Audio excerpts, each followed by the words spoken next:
Alright, welcome aboard everybody to my spicy submarine and to the live stream for today. Hey Digital Clock, yo Dr. Strange, everybody else that's joining in.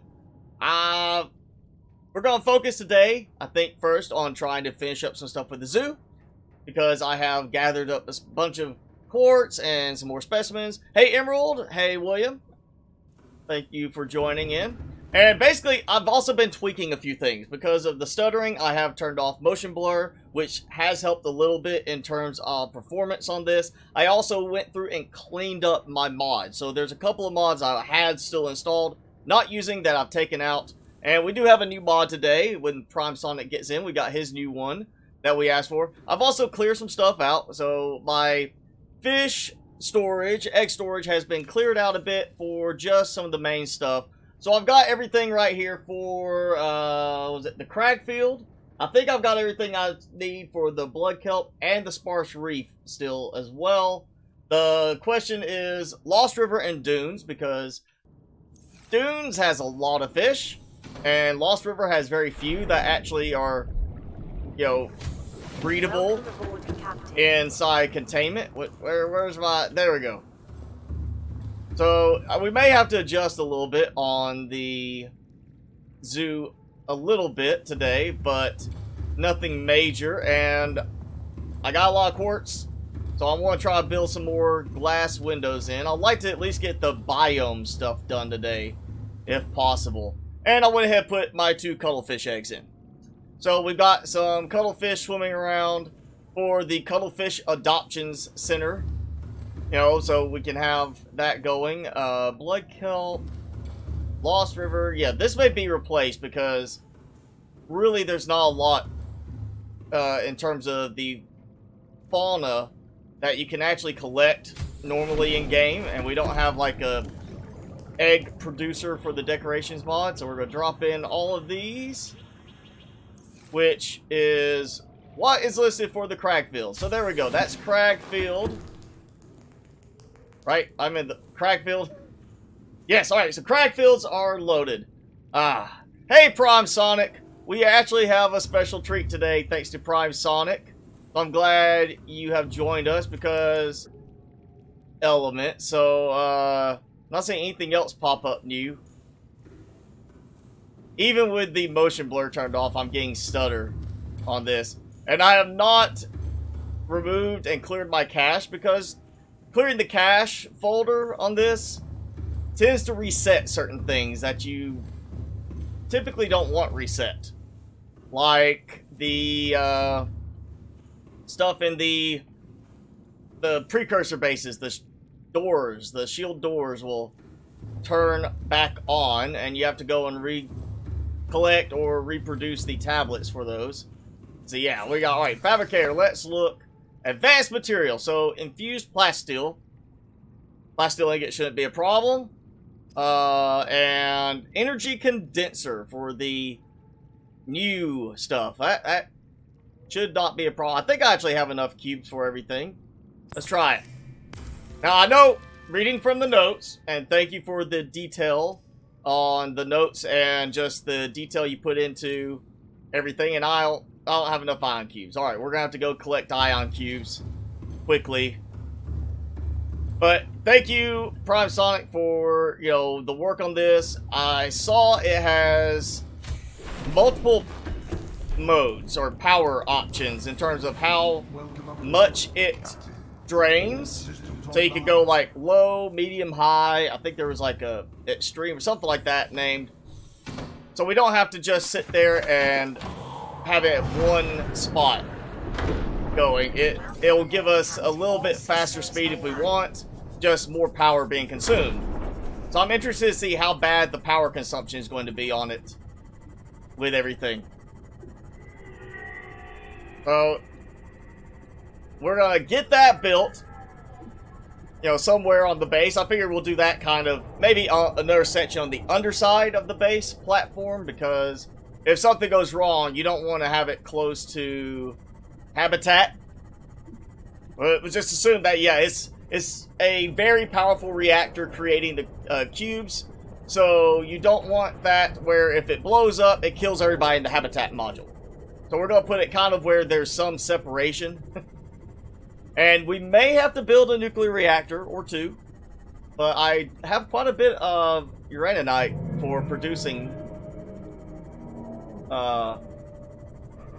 the power tubes for that. And oh yeah, he's like locked on to me. Well, I came down to see Moth this time. It's so much quicker. Otherwise he'd be trying to eat me. And this motion blur turned off is so weird for me. Makes it feel more stuttery. Alright, are you just, like... Oh! Wow! He's getting really stuttery. Like, with the I guess the particle effects from his fireballs. So if I want to run the generator at max, I'm going to need more than one nuclear reactor. Well, I do have 40 thermal reactors, too. It would be kind of nice to have it set up to run it at, you know, at high speed where it's completely thermal power provided, but I don't know if I want to build another 40 or 60 or 80, you know, thermal reactors all over the place. Maybe build like a long chain of power transmitters to the active lava zone and just build a whole cavern full of thermal reactors there. Maybe that would be another project for later. And since we're going to set that up, you know, the idea is that I don't have to come back down here for this. Oh yeah, stuttering again still. I'm still going to play with this. If I have to, I will take the cache folder out and try it. But in my past experience doing that for troubleshooting game issues, it always made things worse than what it helped fix. Alright, you are, you can't turn very quickly, so I'm just gonna go this way with your back to me. Yeah, I'm at the lava, one of the, you know, alien bases. I think he's got a bearing on me now. I did see another interesting mod that I loaded and tried to use, but it did not load correctly or something. Some other mods interfering with it. There is now a laser cannon mod for the Cyclops. So much like I have the little Seamoth laser cannon mod to make this fighting ship, you can actually get that for the Cyclops now. But when I put it in, it never gave me access to produce the laser cannon. Which is basically just a mod for the Cyclops, like you do with the speed boost mod and things like that. And yeah, that terrain altering thing there is still one of the biggest lags in the game. Even when there's not a big base there, it's so laggy when that starts happening in the area. That's something they never should have put in the game. Or at least not left it the way it is. Alright, so we've got ion cubes in my inventory. I've got that. Let's do the other part here. The... Yep. Infused plasteel. And okay, apparently something's acting a little weird with the fabricator and I guess my docking tubes. Yeah, look at that. Oh, no, I have brakes. It just broke everything, didn't it? So apparently it decided that it needed to bounce between the tubes while I was fabricating. Which, you know, totally makes sense. Hull integrity restored. Draining systems initiated. At least it only broke a couple of spots. What it looks like. Let's see. Yeah, we're good there. Should be broken on the other side with that sub. That's weird that the fabricator made it bounce like that. So, I am using Steam Subnautica because I've been with this for a long time before Epic had their game store really going. And the mods you just get through Nexus mods, as Prime Sonic mentioned there. Yeah, and all the links are below in the description. Randomness Games, if you want to check out the mods I'm using, I have all the active mods currently linked below in the description. Yeah, as Prime Sonic's telling you, it's all the same. You just gotta go through the QMod loader first to get it to load in correctly. And let me think about where I want to put this. What do I have over here? That's just the access to the storage area. I don't know if I'd want to build a potentially volatile device next to the, bulk storage area. That seems like just asking for disaster. But I also have nothing else. I could move the scanner room up top, which make more sense with it not having the detector underneath the platform. That could end up being one of the things I add off of here, is like the little detector there. I kind of like that idea. I think that's what I want to do. And then I'll build over that way. It's not as far as I would like it to be, but we'll build that as the power structure area coming off of here to here for the ion cube generator. And definitely doing something, I think, with extra bulkhead there. Kind of make it look like it's meant to be really secure.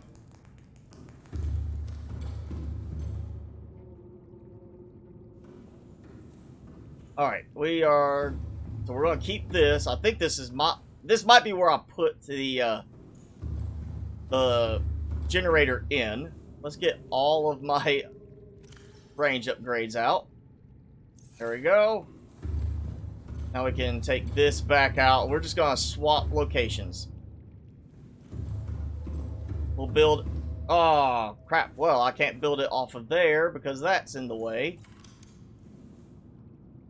Alright, yeah, we're going to... I guess... We'll move it to that wall.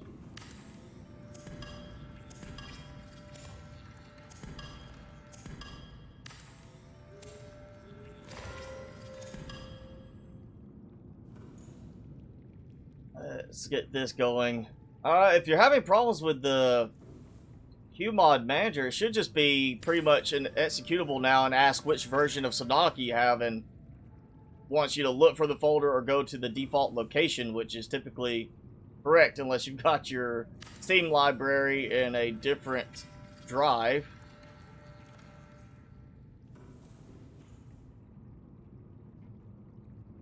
I'm sure, Prime Sonic, he's a modder. He created a bunch of the mods I use, a bunch of others as well. So he is going to be definitely one to help you out on that. Let's see. Do I want to add anything else on that wall while I can? I'm thinking not. All right, let's put that away so I can swim without stuttering.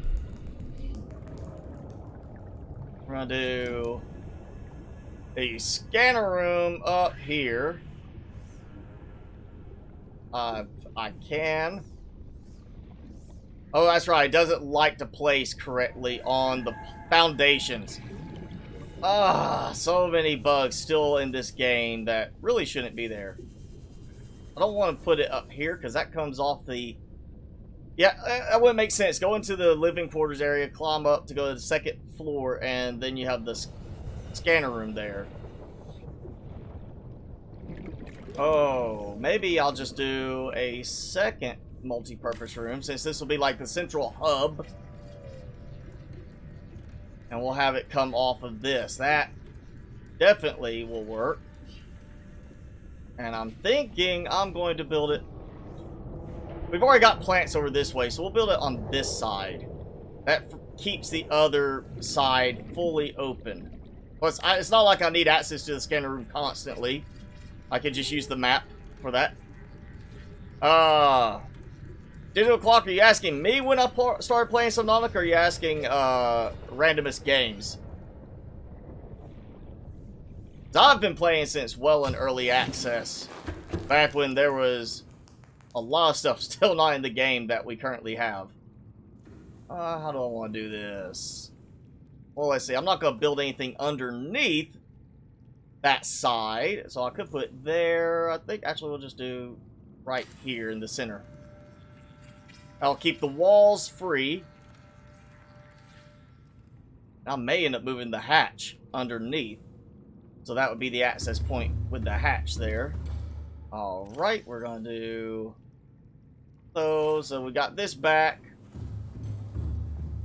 And now we're going down to the lower level section to build our extended area. Oh, I forgot to clear that out.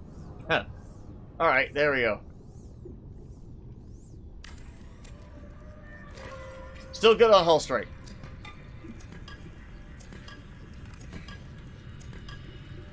But yeah, we're gonna have... If the reactor blows, the fish die. That's fine. We'll go with the reactor blowing.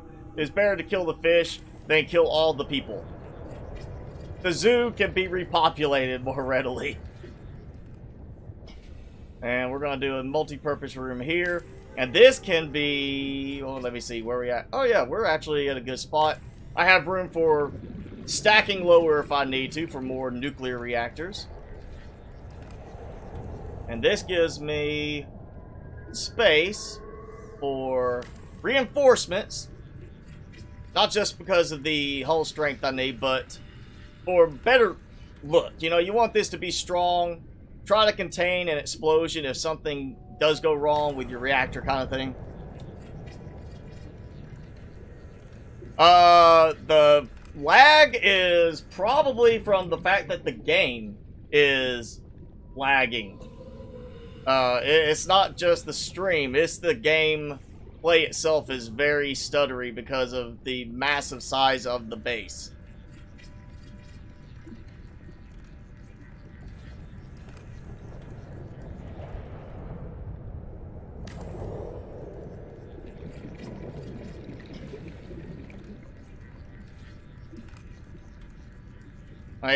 That's why it's taking points where when I start building something, you see it maybe freeze for a couple of seconds because it's not working very well with building big bases in this game. They did not optimize this game for large structures in the end.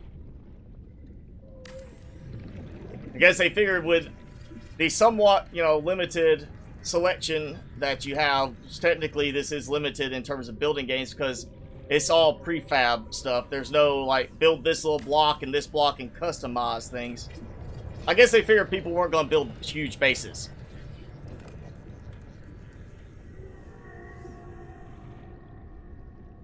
It's also made worse by the fact, I believe, not just the, you know, visuals of the base. You got a lot of stuff, but I think it's more of the calculations that are going on in the background, the way they handle the hull strength calculation. Because I have so many elements that either are adding hull strength or removing hull strength. And it's always right at the end where it freezes up the most when I play something as it's trying to recalculate the hull strength values.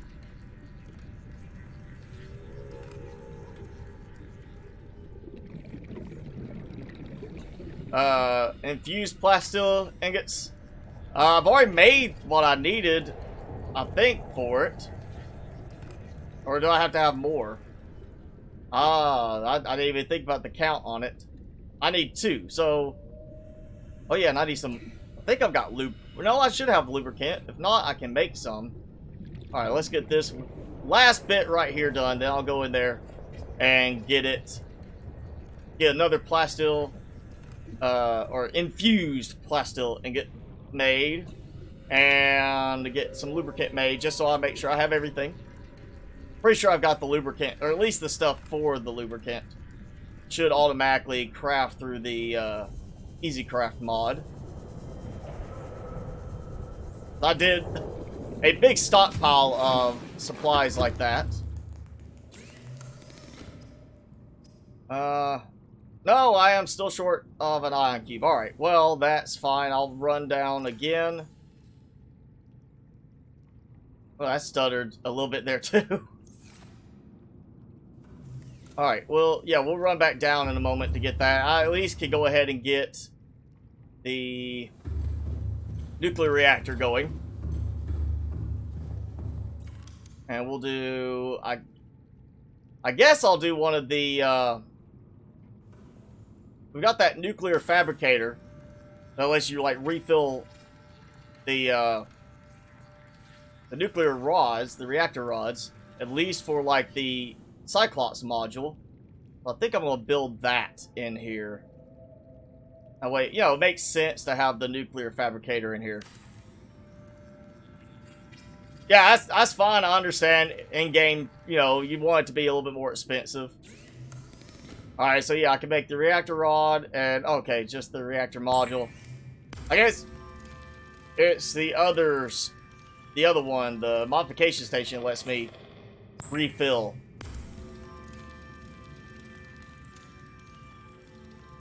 We're going to start with this.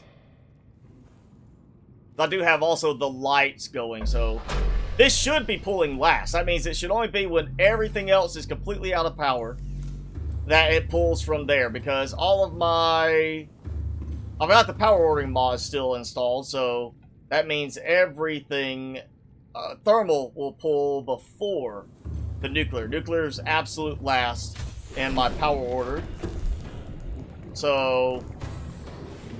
it may not even touch it for a good while. All systems online. Need to eat.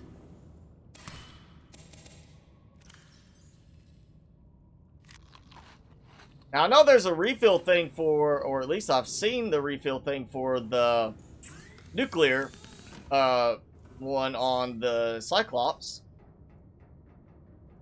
But it may be that other mod that you're mentioning. I may have actually taken that one out before because I wasn't using it.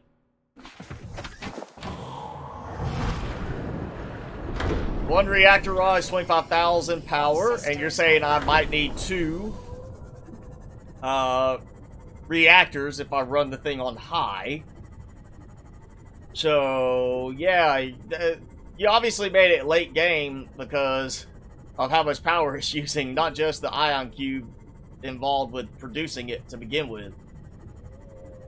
We're going to start at a lower level and then build up from there until I know I'm not about to kill the base power supply. I definitely don't want to make it where I'm reliant on going out and gathering up a lot of supplies for more nuclear reactor rods. Bastion, that's okay. You haven't been going for very long. Just thank you for joining in. Ah, yeah, there he is.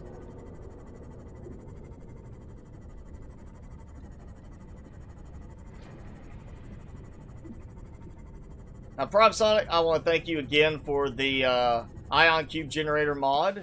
Even though I haven't got the whole thing in place yet, I want to thank you for your work on it. And everybody that collaborated with you on it, thank you all for your help.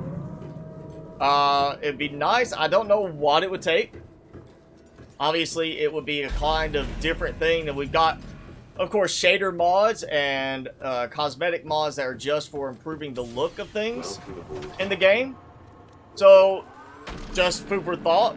Not like a priority. I'm sure if you prefer, do other stuff, or if it's just not something you feel is a good fit. But is there any possibility, Prime Sonic, of you doing like a mod or working with someone on the mod, or hinting at somebody else who can make the mod? Hey, can we get something to improve the performance a bit in terms of, you know, the gameplay, like for big bases? Like, is there anything somebody could do to say, here, kind of like how Bethesda does with the Fallout series, Skyrim series? Oh, well, we didn't get this quite right, but we'll let the modders fix it. Is there something like that you could kind of get rolling at some point to be like, hey, here's a mod that will help fix, say, the way hull strength's calculated so it is faster? Because that is one of the big things I think causing the stutter, is just the fact of when I build it pauses so long to calculate hull strength, and then of course just some of the terrain, the way it loads in. Like the I guess, regenerative terrain. Not the fixed terrain, but the terrain that will generate when you come into a certain range of it, and then resets again and generates again, like the little lava flow. That stuff could be like, oh yeah, here's a mod to turn that off. That would help performance big time. I'm sure, at least in this area. Oh, and now that I'm going to be making a lot of reactor stuff, let's grab some crystal while I have it. Your Twitch got hacked, so you were just going to donate on there. I understand. You can donate on here too with a super chat if you want. Unfortunately, I don't have anything else set up at the moment for donations outside of just the built-in stuff. But thank you for that digital clock. Emerald, I'm going to play for, you know, typical about 3 hours.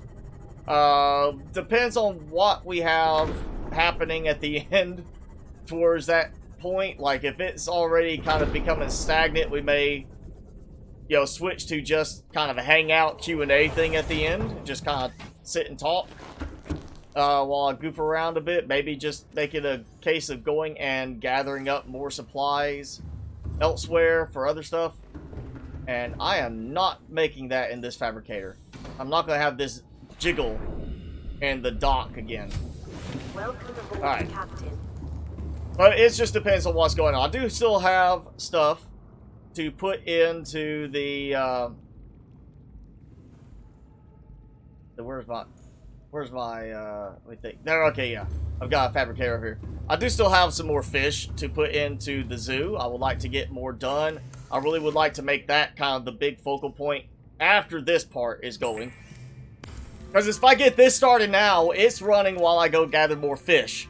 So I'll come back to ion cubes waiting for me. Hopefully not. I haven't looked, see what capacity it has. And if it works with the auto-sort mod, though it'd be really awesome if Prime Sonic says, hey, this works with auto-sort mod, and you can have it dump right into the auto-sort. Alright, serious. We still need a mod to fix the ladders and how bad they work in this. Alright, so we're going to put this into here. Oh, it doesn't take up the whole room. Well, then, that is interesting. I figured it'd be taking up the entire middle part of the room. We'll make it kind of even like that. Is that even enough? Yes, it is. Alright, that'll work. We'll go with that. The engine itself? Okay, well, yeah, I can understand that. There's a lot of games that we have that kind of problem where the engine is the big issue. Alright, low, medium, high, max. So we're going to go with... Wow, look how fast it's draining, even with my thermal going. My thermal should still be the active one, so let's see. That's... Yeah, nuclear is loading up, so this is draining nothing but thermal right now. If I do it to that, we'll give it a moment, and I want to see how it balances out. Like if, okay, so second, yeah, I'm losing around maybe 7 to 10 points of power every few seconds on high with just my thermal reactors going. If we put it on low, I'm actually gaining power back thanks to the nuclear reactor. So we'll leave it on low for the moment. And alright, we got like, it kind of looks like a little green Death Star. Little miniature Death Star model. Alright, let's go. I'm gonna get some, say, food through here. I've got copper too. I did find a few copper deposits that I harvested while I was in the crag fields, along with a lot of quartz. So I might be able to get some signage going properly today as well through the base to say like this way to this, so I'm not forgetting where I need to go. But let's go get more fish. Which, yeah, ladder's one of the biggest problems in the game for me. There's such a narrow area that you have to target to be able to go the direction you're wanting. The Ventigarden, the new Leviathan for below zero. Oh, on the floor. Okay. Is it actually in there? Because right now, the Leviathan that they mentioned in the Snow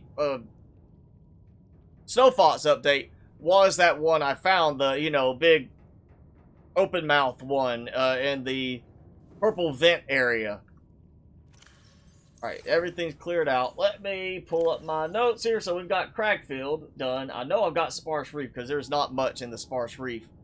We got 2 Peeper, 2 Reginald I have to go grab inside, 2 Shuttle Bugs, and I didn't even bother with trying to find spadefish eggs. I just got spadefish. Alright, so that will take care of the Sparse Reef. We do that. Just gotta get the Reginalds. We're gonna get that enclosure done. We'll start referring to the containments as enclosures, because that's like what is in a zoo. Oh, yeah.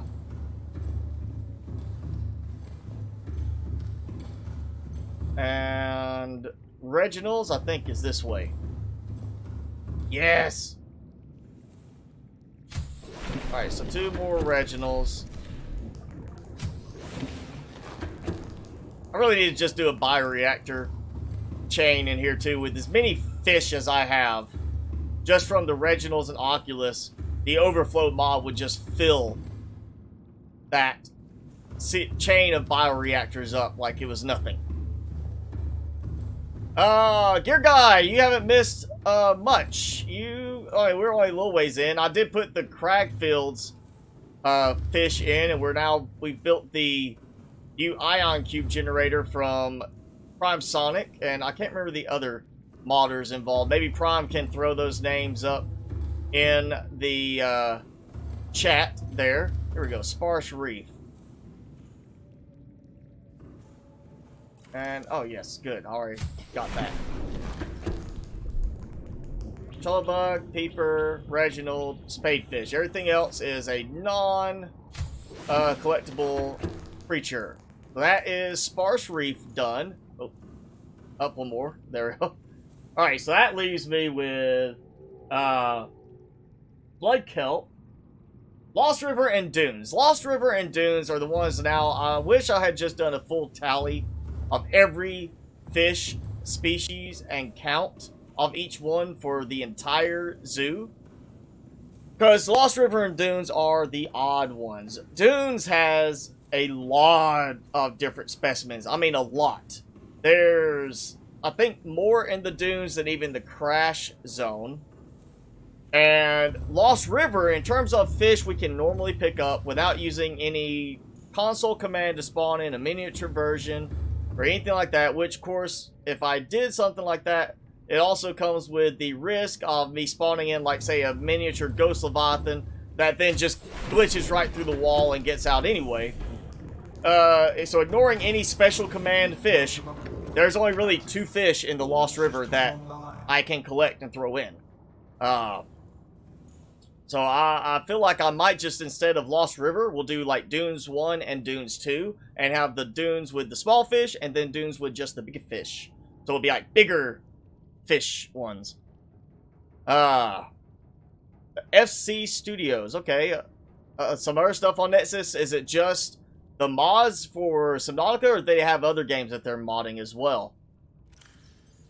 And let's see. Oh yeah, fish. I don't remember what fish I was coming here for. Let's see, yeah, my Ampiel, the Blighter, which you can't get, Blood Crawler, you can't get, Spinefish. So that is the Blood Kelp, just the Blood Kelp itself, not counting any kind of caves. So I do have room for the Blood Kelp caves. We'll look at that. I also need, we'll need some blood oil. I'm definitely going to load that thing up with some blood oil and some other flora. And it was a ghost feather, I think, is one of the other ones that goes in there. We'll do like 2 blood vines in it, or at least plan for it. Anything extra can get thrown into my the production chain for other stuff. Let's see, Lost River, they have separate cave, or not Lost River, Blood Oil Zone caves. Blood Kelp. Let's see, what is the caves? Fauna wise, same stuff. So really nothing different in terms of the fauna there. We got, of course, the blood root, blood vine stuff. Deep shroom. I need some deep shrooms. Gabe's feather, gel sac, ghostweed. Yeah, okay, I was right on some of those. We might have to. I don't think I have the ghostweed or all that. We might be going hunting for that too. Actually, that sounds like a good idea. We'll go and grab that stuff before I dump all of this in. This way I just, you know, well, I could do the fish right now, I guess. Give them time to start reproducing.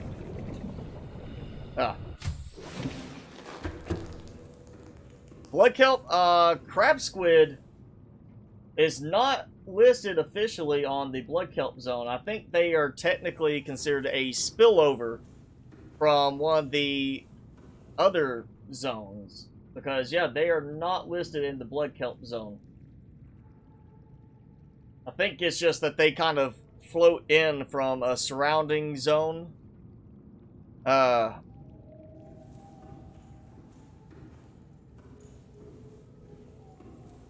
didn't forget to upload vids for a week. I've been uploading videos like normal. I've got my 4 videos from this week, you know, uploaded. Everything's been uploading. Did you check your YouTube notifications? Because YouTube is bad about not notifying at times. Alright, so that's frag field, so it would be blood kelp. I mean, I can throw in the crab squid there, though, like I said, I believe it's considered a spillover creature from one of the other biomes that surround the same locations. Yeah, YouTube is bad sometimes about notifications. I've had quite a few people, you know, comment saying, finally another video, like, on one of my uploads, and I'm like, I never left. I've been uploading. I've got all the videos sitting there. They just didn't get a notification for it. So, yeah, YouTube is kind of bad about notifications. That's why I say, if you want to make sure you get notified, subscribe to my, or follow me on Twitter, because I post when I'm doing stuff on there. And let's see, I guess I don't have any eggs in here. They pop out some eggs. Come on, where's the eggs? Fine, I'll take a couple of you. We'll go back to the zoo and just dump you in as well. Just, you know, whether, you know, arguable if they spill over or not, we'll just say they're gonna be added to it. And let's see that. Yeah, blood kelp. Here we go. So we'll just dump all these in. There you go. They can fight. And we'll go ahead and put in... Let's see, it was Gabe's feather, shrooms, gel sacks. So like 2 shrooms, 2 gel sacks. But yeah, we might wait for the other one. If I still have room for it, I'll put another blood vine in there. But for now, I'm going to wait. So yeah.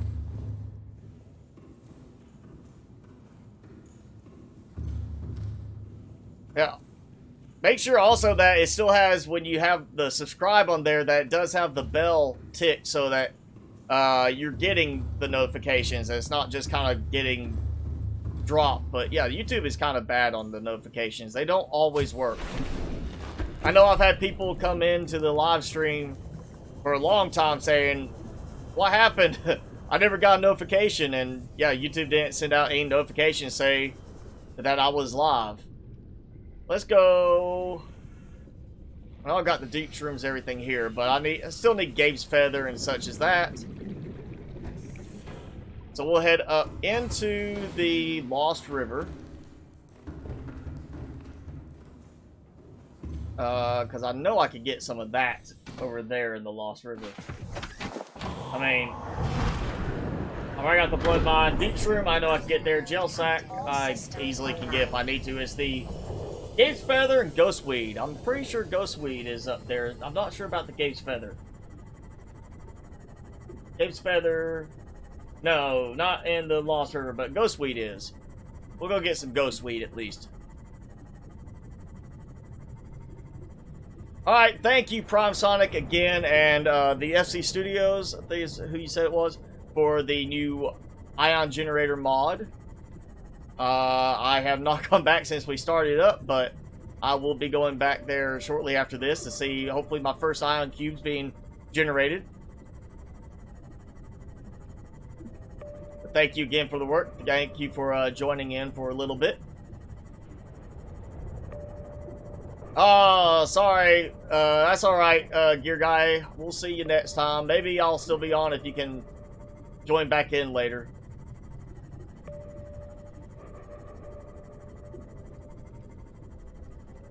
What's the cause of the frame rates, Brody? Because I've tried a few different things already to try to improve stuff.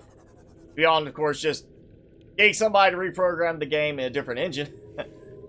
And dumping out a bunch of stuff like cache that will cause other problems on top of the changes, hopefully, to the frame rate. So that's two gel sacks and shrooms. I think that should be enough. Let's see if there's any ghost weed over to the side. That's another thing, the amoeboids. You can't collect them. And they're listed as fauna because, I mean, technically it's a creature. It's an amoeba type thing. So it's not like it's a, it's not a fish. But, I mean, it's not a plant either. It's kind of, it's a fungus type thing. Oh, Black Knight, that's fine. So, thanks for popping in and saying hi, at least. Let's see, where am I looking? This way.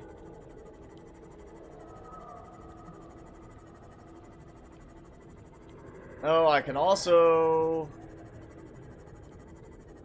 fabricate some stuff, but I don't think I can fabricate ghostweed in the decorations mod seed fabricator. I think it's more of just a focus on the non-collectible flora. Where is some ghostweed? Come on.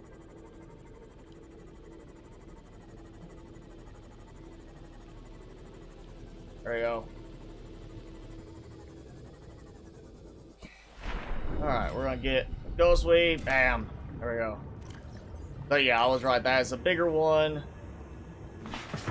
Means if I get the gaze feather, it will probably, I think it's the same size roughly, so we'll have,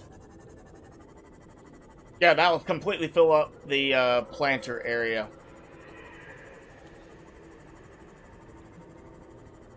Alien contamination when the eggs hatch. Are you talking about the alien containment or alien like the infected fish when their eggs hatch kind of thing? I should not have that many eggs hatching right now, and when the eggs hatch, you usually will get that notification saying something was discovered. Of course, at this point, I've pretty much discovered all of them. And it's probably the fact that if it is hatching that's causing it, then it will be not just the eggs, it's going to be all the fish that are spawning in new fish. And because the fish overflow distributor mod that takes excess fish and dumps them right into a bioreactor, that means breeding just keeps going constantly. So that could be part of it. It's still definitely other things. It's not just any one thing that's causing the problem. I turned off motion blur. That's helped a bit, but not a huge amount.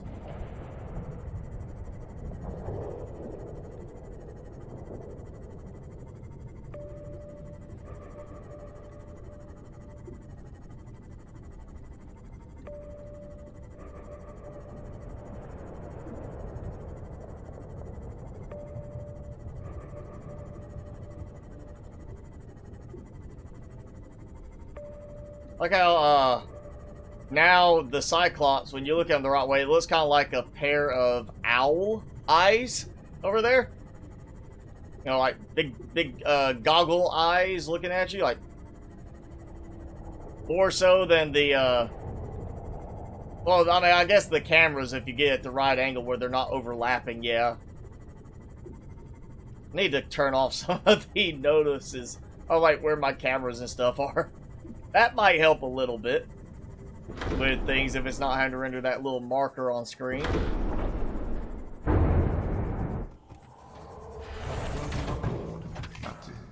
Alright. So, I have, my food to take care of real quick. And I'll just toss this in, because I'm not going to use the other blood oil. We'll go toss that in. And, oh, I need to get my plant stuff. Sea moth picked up. So, it's going to dump into here. I think. Maybe. If it has reached that point. There we go. Maybe. No. Where is it? That's not sorting. I think sometimes the auto sort does not work 100%. I got a lot of stuff in there I need to use up too. There's my blood oil that I'll put in.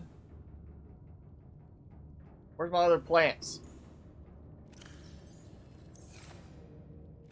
It's hidden my my plants that I collected.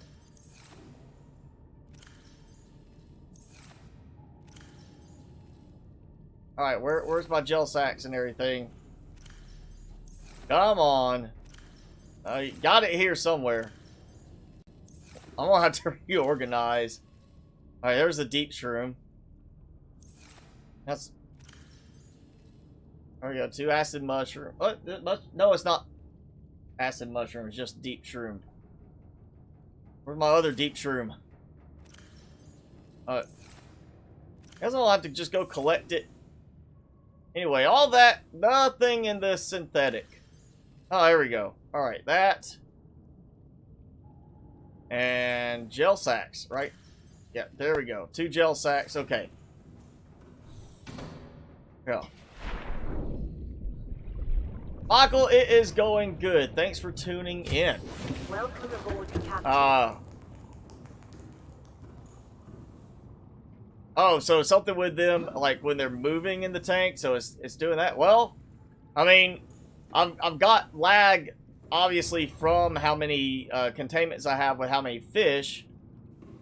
But I was also seeing lag before that when it was just building everything too. You know, it's part of it is, you know, I'm sure something to do with the number of fish I have, whether it's that you're saying specifically or just the fact that I have a lot of fish that are being treated as they're in this containment and they can't move out of it.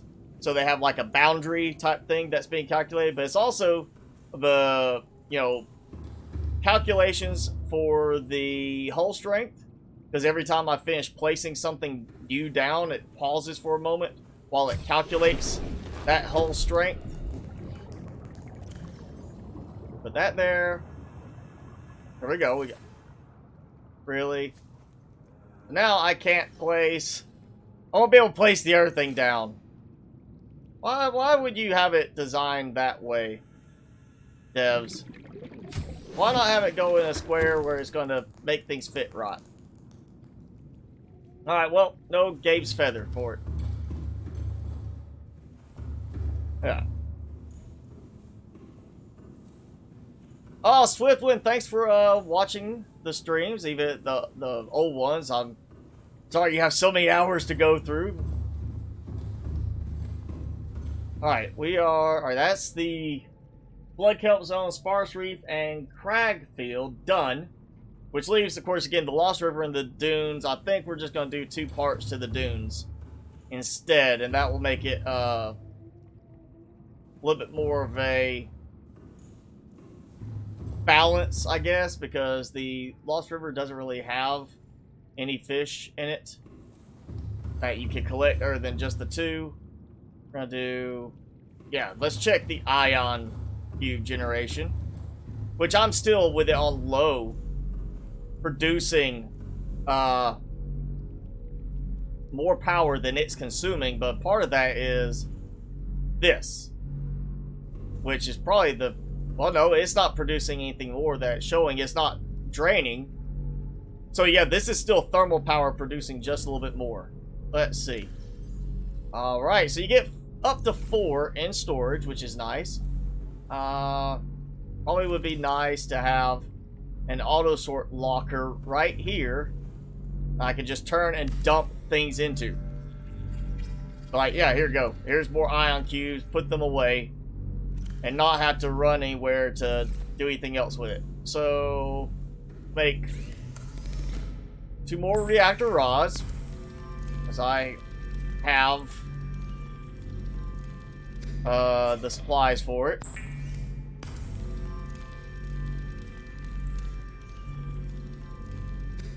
Well, the last time, Michael, I was playing Plant Nomads, they changed a good bit in terms of the story element, and they changed certain things, and like, not a major overhaul, like, you're still unlocking certain elements the same way, like, you build this, it unlocks another thing, in Plant Nomads, but they did kind of, lock certain things behind scans as well, like here, you have to scan stuff in Subnautica with a scanning tool to unlock something. So it's like, oh yeah, I'm scanning this blueprint, I scan it enough times, I can make it.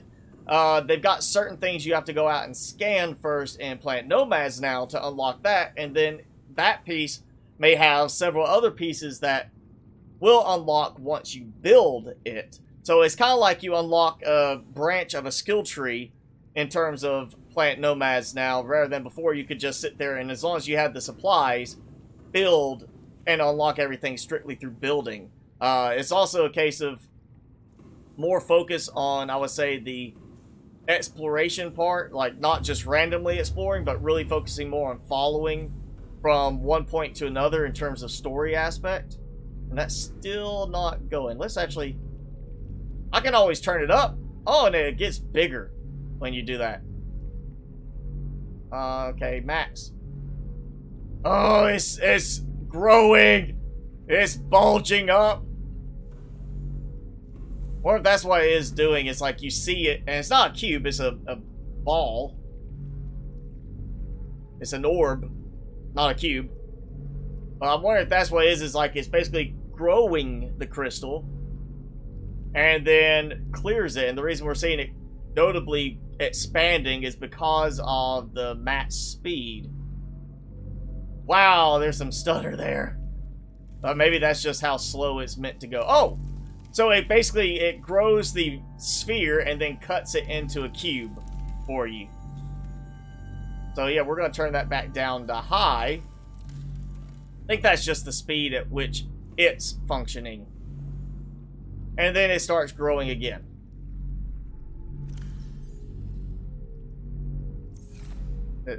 I clicked. Take it out, there.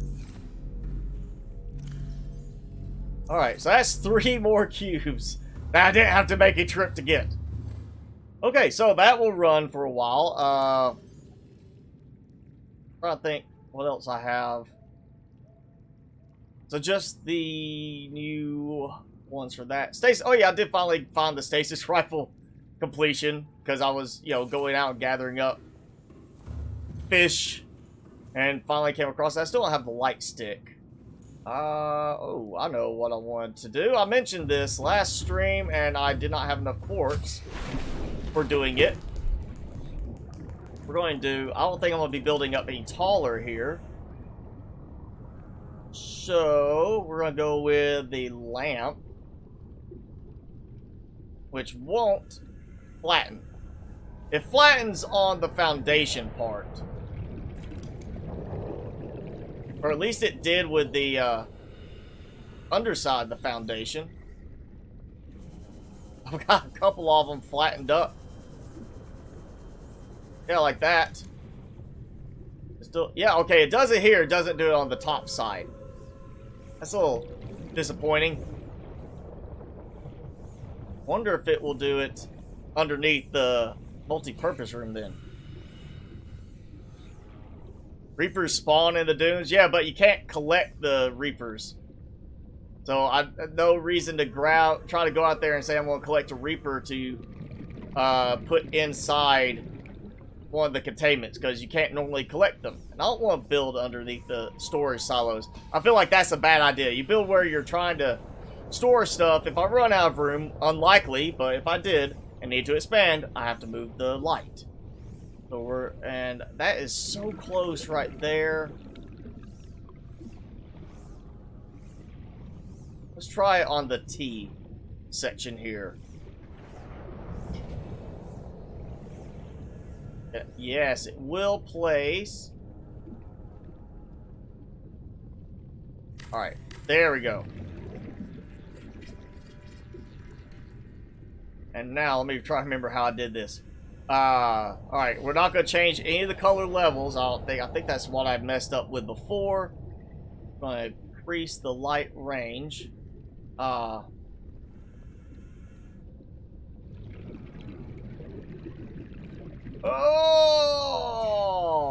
There we go. Oops. And, I can't remember what the intensity is on the other ones. We're gonna pump this thing, make sure it's at 1. Alright, so that's 1. I've changed range, intensity. Well, that intensity.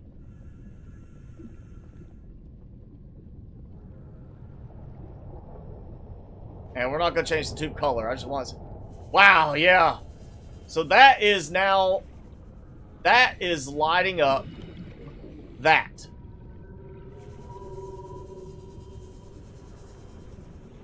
So that one light, while it doesn't look that bright there, is providing all the light on that spot there. I think we're going to have to do something over here too. Yernan, glad you are enjoying the content and glad you joined us today. This is, yes, the cuttlefish. We're gonna build, well, might help if I get some oxygen first. Then we'll build a light underneath that one. I'm not planning to expand the cuttlefish containment. I really need to take the, ooh, actually, that's what I need to do. I need to take that out because that's the flora, the jungle room, and I don't need 3 levels to it. So I can take that whole section out. Alright, so yeah, I'm going to do this. Wait for it to calculate things.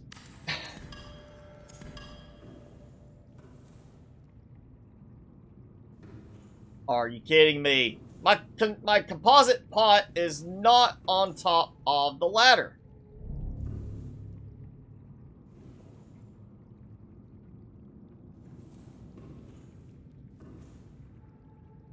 Seriously, alright. Let's do it this way then. I'll have to make a hatch to get out, but...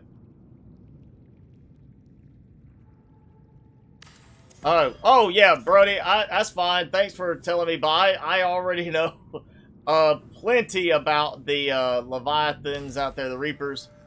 I came right past 2 of them on my way back here from gathering up all my quartz and fish this last time earlier this morning before when I was getting things ready for the stream. You know, if you go past them, don't waste time. They don't catch you, typically. Or if they do, they can't do much against the shield, so usually you're fine. I'm not too worried about them destroying my Cyclops. It's the sea moth that can be a bit of a problem at times. Alright, so we're dropping, or we're taking off 2 of the levels of this, which is going to make it a short one compared to everything else around it. And that makes it a little bit more interesting to place the lamp here on this one.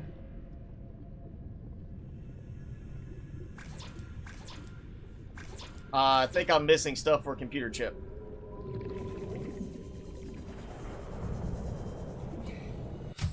which probably means I am missing, I doubt copper. I got some more copper on my last trip. So I'm thinking it's gotta be the table coral sample, though. Oh, yeah, okay. Gotta make sure I don't dump that. I could be out of table coral samples. Finally. I thought I had enough, but I have used quite a few computer chips recently. Things. No, down, all the way down. There we go.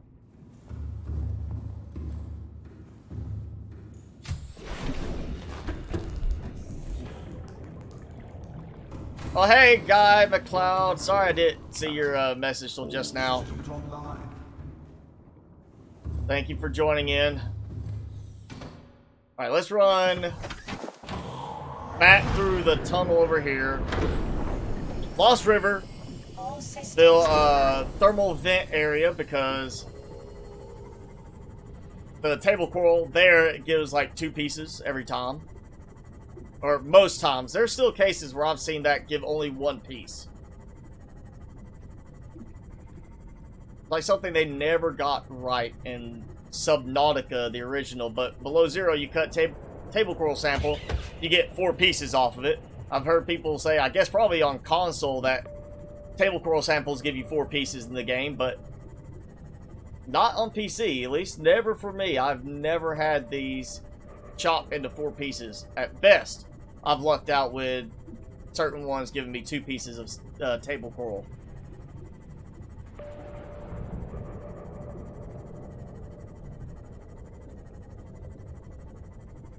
Yes, Michael, my computer specs, you'll have to kind of back out to see them, but on the main channel page, if you go to the About section, I have my computer specs, 6th Gen i7, 32 gigs of RAM, 1080 graphics card. My games are run off an SSD along with my OS, and then I have 2 mechanical drives just for my recording when I'm doing my game video and face video, recorded as separate files on each one for better write speed. The reason this is stuttering is I just have so much going on in the game, but the mods, the build, everything is just not very friendly with the optimization and development for the game. It's just not meant for huge bases like I'm doing.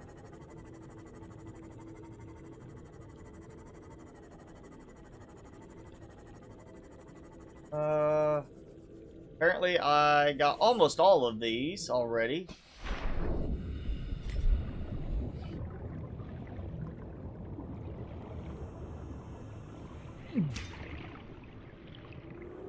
Well, oh no! It glitched into the terrain. And it was very stuttery too, so yeah, physics stuff going on in this right now. Oh, this is proving to be more of a problem than it should be. I think, what did I get? Oh, I actually did get the other 2. Okay, so I'm only dropped 2 of them so far.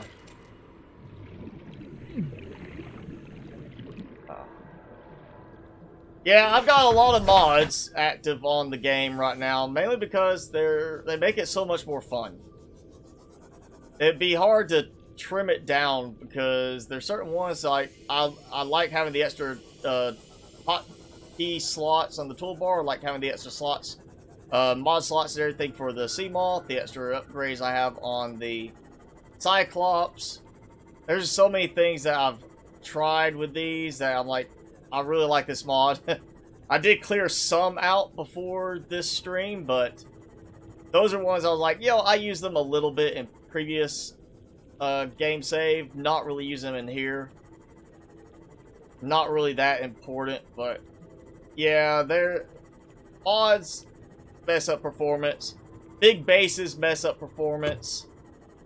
There's just a lot in this game that can mess up the performance when you go beyond just playing for storyline.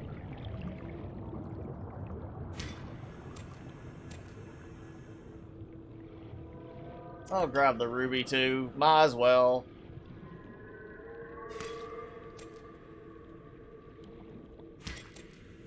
Now, there one time when I came through here and got all these before, it was not stuttering like this. This just gets worse and worse. The more I build, the worse this gets. Well, I don't think I'll be making a second big base anywhere or doing extending the current base further down into the active lava zone, because it's just not going to be able to do it. There's too much performance problems already with it. It'll just make things worse.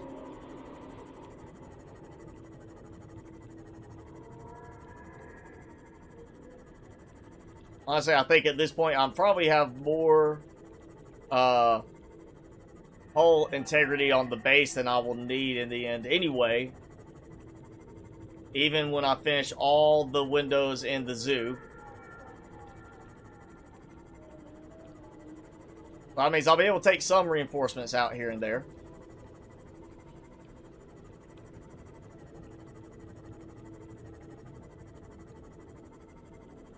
Biggest survival base? I don't know if it's a world record. It could end up being a world record.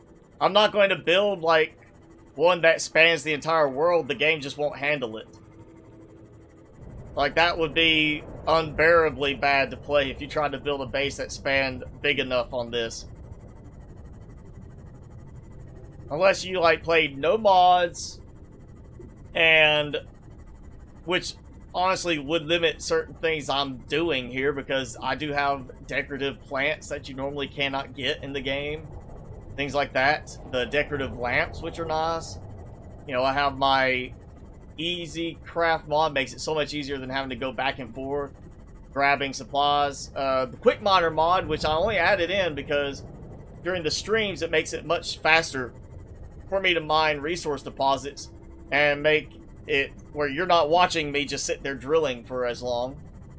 I could get rid of that one, but that's purely for speed of doing things in the streams, not so much for my personal preference.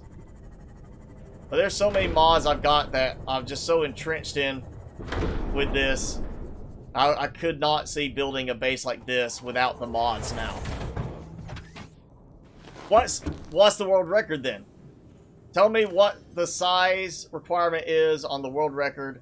Like, I mean, I haven't counted how many pieces I have in the base. I guess I could go back and be like, all right, how many tube sections do I have?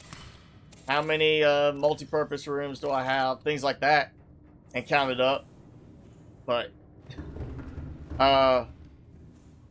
you know, I would be gladly to go and do that if I needed to. I feel like this is a pretty significant size base. I'm not gonna say it's the biggest survival base. I'm not sure how official that world record would be ultimately, unless, you know, it's like, oh yeah, here's Guinness. I'm going back and watching my streams. Oh, okay, computer chip is still not working. Why am I missing for a computer chip?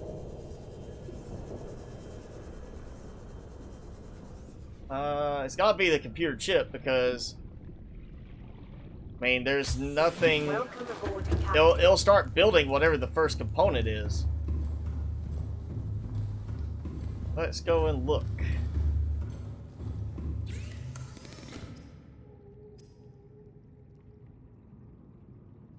Oh, I've got a computer chip. Why not?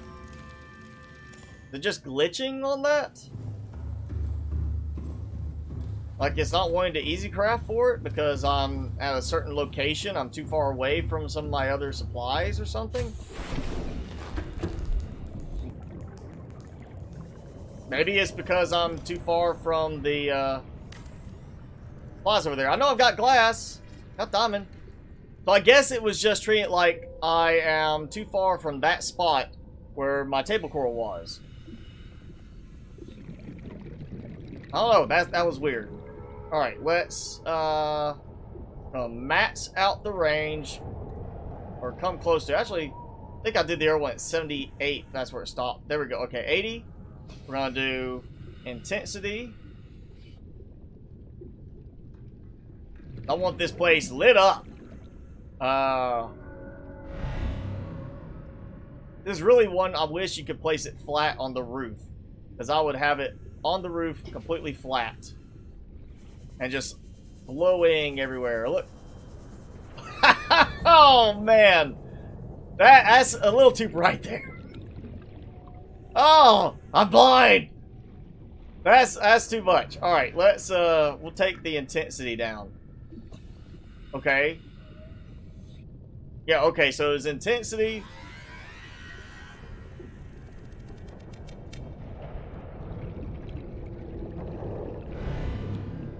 Haha.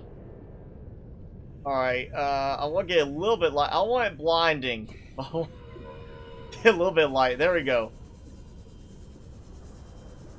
Alright, let's take a look at that. I might end up taking this out, actually. Oh, yeah, that does not look good now.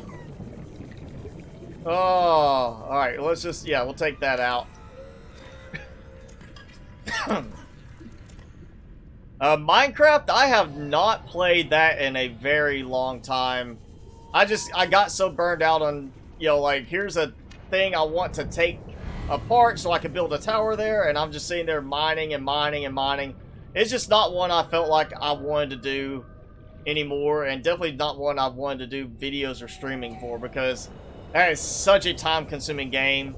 There's really not a lot of automation to it unless you just play with some of the mechanics, like creating an automatic iron farm with golem production. There's so many things that you can do, but it takes a lot of time to make it work, right? So I just haven't done that. Favorite games to stream swiftly? Well, right now I stream, of course, this, as we're doing right now. And in terms of Twitch, I only stream Outlaws of the Old West at the moment, just because I'm trying to keep it more focused on specific games for the streams. And right now I'm really enjoying Outlaws, despite some of the bugs that I'm having to deal with in the game. So that's, you know, that's one game. Obviously, it's not meant to have, like, automated machines, but I'm hoping they add some automation as it develops further.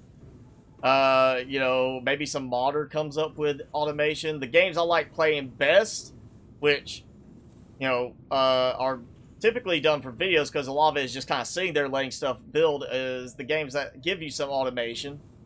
Planet Nomads, I've really been big on it for a while because it does have automation, and now I'm big on Satisfactory because of its automation. It means, you know, you can set something going and then go do something else in the game while it's collecting supplies for you, which means building big like this is so much easier and more ultimately enjoyable in those games than the constant grind I've done at times for this to get this many things. Let's see, which ones do I need to start in? I feel like I got part way over, I think I got partially through one of these on the windows and had to stop because I ran out on one window. Double check. I know I had to change some around. I still have a hatch there to build. Alright, we're gonna start with some new windows while I have plenty of quartz at the moment. Cragsfield, because I had not completely depleted it, the Cragfields had a lot of quartz outcroppings. They also, Sparse Reef had several, I got there too.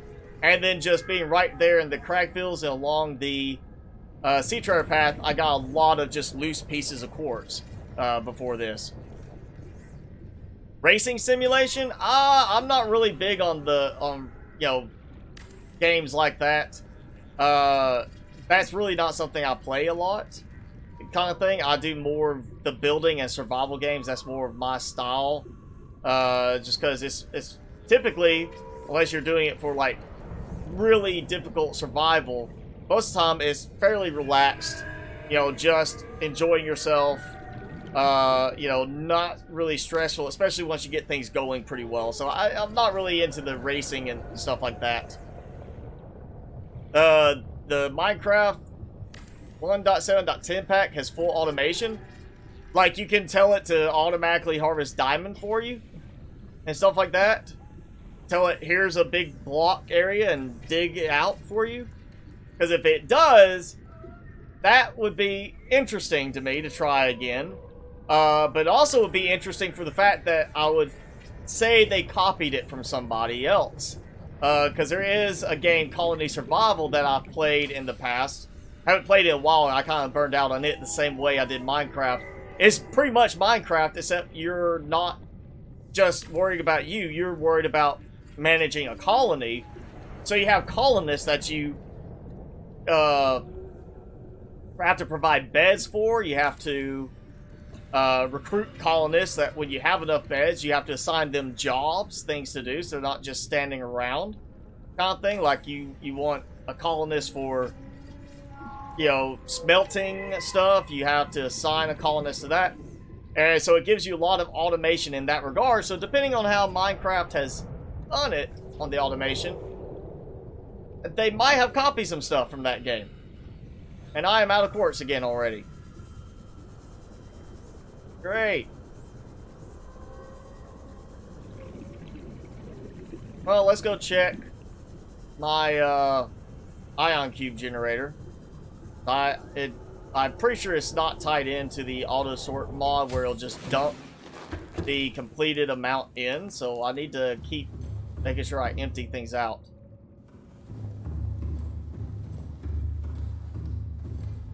It's mods? Oh, okay. It'd be something interesting to look at, but I just don't know for sure if it'd be something I'd really care to get back into with just being Minecraft. I'm kind of, you know, it was a lot of fun then when I played it before, but now I've got other games that I would feel like I'm stepping backwards going to Minecraft again, despite how good it is, and that's not going to work. That is from the lamp sitting underneath my feet, and the fact that it is able to shine inside. I mean, it makes the water look really cool. It is a glowy pool of water, but it should not be shining inside like that. Alright, we're going to have to adjust this one too. I'm not taking it out. I'm just going to change the intensity.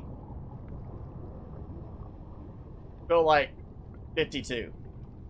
So that's a bit of light, but not overbearing light. I think it's still shining up. And it's acting like, you can see this, the way the shadow goes up, it's acting like it's shining through the piece it's on, but the connection to the next eye connector is like there's something there and it's got that shadow coming off of it.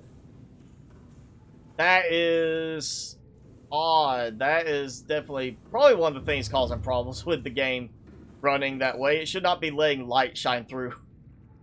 But I think that is at least usable. It's not blinding bright there. I may have to cut out on the lamps now because that's a little too bright. Alright, my power. I'm trying to watch, see if it's actually still growing. I know when this stopped before, it was definitely charging up more, but I feel like I'm losing right now on high. Of course, can't tell you the health on those. I should be okay. Simply because, again, power order mod, meaning that stuff through the power transmitter goes first, and then my thermal is ranked higher than the solar, or the nuclear. And actually, I think it shows in the mod options here. What's funny is it still shows the Cyclops laser cannon module on there, even though I took that out. Where is it? Where is it? Power order. Yeah, so power transmitter first, solar panel, thermal plant, bioreactor, then nuclear reactor. So my nuclear reactor should not have any power drain until I hit that last 2,500. So I still have, okay, 7,000 power before it ever gets to that point that this should start providing power to this. And so basically once this is full, it stops draining power, of course, because it's not running, which means that I recover some power till I come get supplies. So I think my thermal is actually going to be enough. I don't even need the I don't even need the nuclear reactor there. That's actually unnecessary now, I would say. Alright, we've got to get stuff from the dunes. So I can... another fish sneaking in. That also probably does not help with performance when this fish can go right through a wall. Yeah, we need to go to the dunes and get some specimens. Because I'm pretty sure I'm just going to not worry about Lost River biome. Because, you know, flora, there's not much in there. And the only things I can pick up would be like the mesmer and the spinefish. I really don't want a tank of just mesmer and spinefish. So we'll just go with 2 containers for the dunes. One for the small fish, one for the big fish. And of course, that's kind of actually ended up being a bad position because I've got a big thing right here, a big spire behind me. Makes backing up a pain. We're going to go towards the dunes and try to get some additional specimens.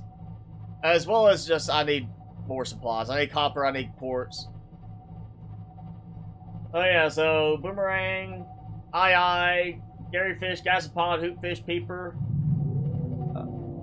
And he is not coming towards me right now, but better safe than sorry. Actually, I think I'll be alright. Hopefully he's not going to try to follow me through the tunnel. My last trip up the Ghost Leviathan in this junction up here followed me a good distance up the Lost River tunnel. And it was, I mean, 30 seconds of drive time away from where it was supposed to be. It was that far up the tunnel that when I came back, I hear him and he pops out right in front of me. And I'm looking, I'm like, I'm not even near the tunnel. What's he doing here? And so he followed me back and got himself reset, it looks like. They do tend to get stuck at points when you take them a little too far away from their normal area. Not attacking yet. There he goes.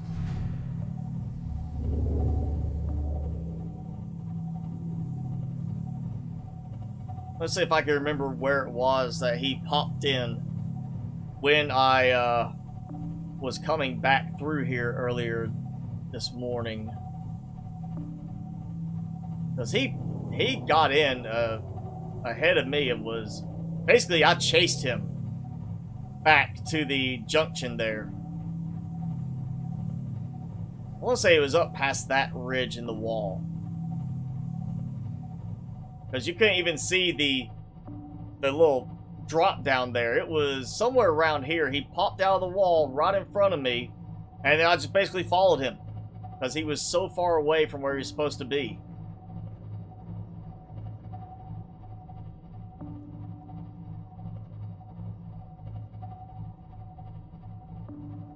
Ooh, and now I've got an ion cube generator. I've got plenty of ion cubes without having to make a special trip for them. I can produce more ion power cells. Let me let the terrain load. It does take a moment at times. I'm sure the sonar is not helping because it has to generate in both the framework for the sonar effect as well as the terrain itself. But it still does that with the sonar turned off too, so it'll just sit there and I'll have nothing in front of me because the terrain won't load. Where's my buddies? Somewhere over there. There they are.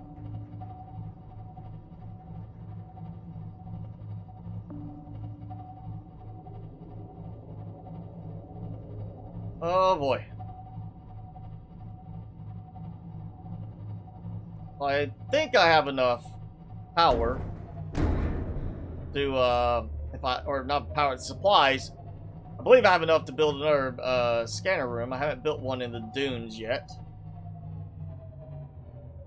Wish you could pull up your, map and everything at least while you were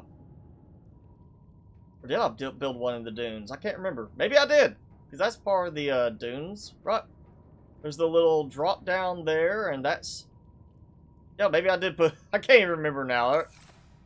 I've done so much in this game save so far. I can't remember every place I've built.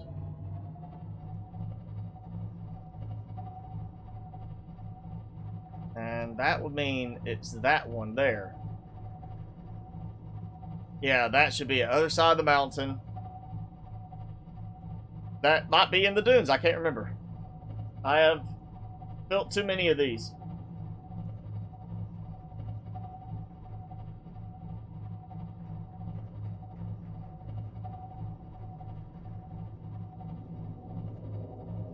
Oh, where is he? Oh, there he is. I don't even have to get the sonar going. He just went into the mountainside. Because that's what they do. I think he'd win mountainside. It might have been his tail there I just saw.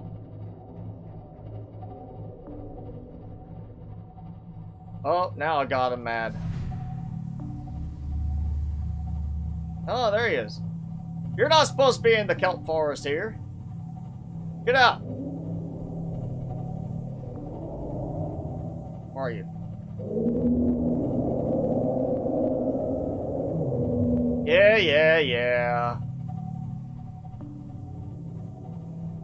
There we go.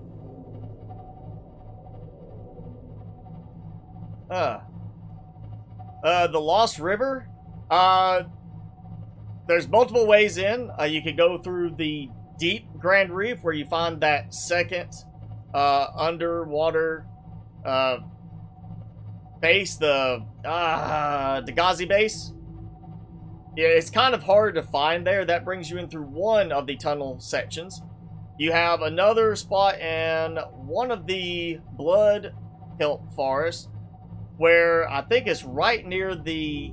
You'll see like a piece of the aurora that is stuck, kind of like it's wedged in between two cliff sides. And I'm pretty sure it's down below that is where the other one. And then the tunnel I just came from over the bulb zone. I want to say, I think it's Life Pod 15. Maybe it's 12. It's one of those. You go over there between two thermal vents and just keep going a little bit further. It's kind of in between several of the Leviathans, the Reapers. It has a tunnel that leads right into Lost River. And if you go there, you'll see the juvenile Ghost Leviathan, like I just had chasing me. If you turn one way, it takes you to the back of the research facility. If you go down the way I went, it takes you into the inactive lava zone, which is why I like that tunnel so much. It makes it very easy to get around that way. But there's 3 ways to get in. The tunnel is my favorite because it's the easiest one, in my opinion, to find. And once you know kind of where it is, like roughly where to look, all you gotta do is go, especially with the sonar, watch for that dip in the ground. But again, you know, there's an entrance through the deep Grand Reef. I just always have trouble finding it when I'm down there. If I don't have a bearing on which way to go from the Dagazi base. Oh yeah, I did put a scanner room out here. Where are you? I hear you. Oh, there you go. There's the 2 over there. Alright, I need fish. And quartz. Quartz. Alright, drill speed mod, don't fail me now. This is not the time I want you to not work right. You're welcome, Brody. If you want to wait a moment. Seek fluid intake.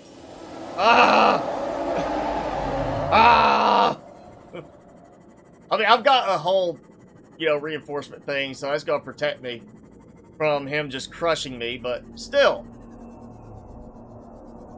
You know, sneaking up on me like that, that's rude.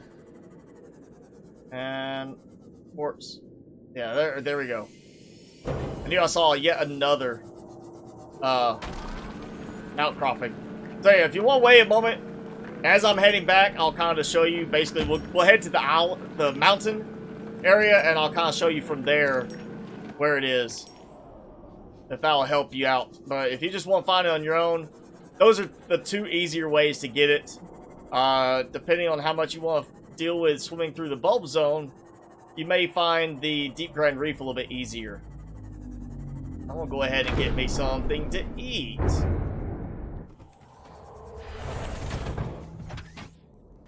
But best, you know, simplest way to do it, I would say, is the tunnel that I've mentioned, because if you're getting to Lost River, first time in Lost River, you're looking for that research facility.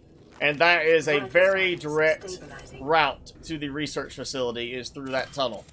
Go in, see the Ghost Leviathan, just, not even left, you go past that little spot. Instead of dropping down to the inactive lava zone, you just keep going. You'll see the back of the research facility. Super easy to get there. You just have a Ghost Leviathan you have to go past. All systems online.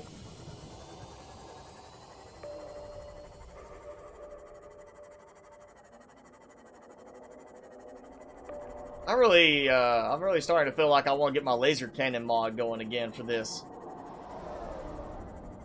And start shooting some Reaper Leviathans.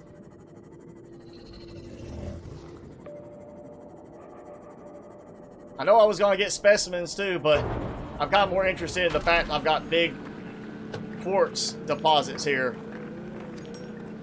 And I need quartz. I think I got a pair of sand shark eggs still. I know I went through every remaining biome to make sure I didn't have any unnecessaries. I did dump a few of the fish and eggs that I had because I was like, oh, I don't need any more of these. So I've cleaned out things a bit. But yeah, we'll do like some egg scanning too in a moment. Can always use some more titanium in the end. Alright, map mod. Thankfully, we're gonna do, if I can get, well, there we go. Alright. We'll come back to the quartz. That's easier to spot on my own. I can see the quartz sticking up. It's the creature eggs are a problem. I'm sure it's gonna tell me jelly rays more than anything else.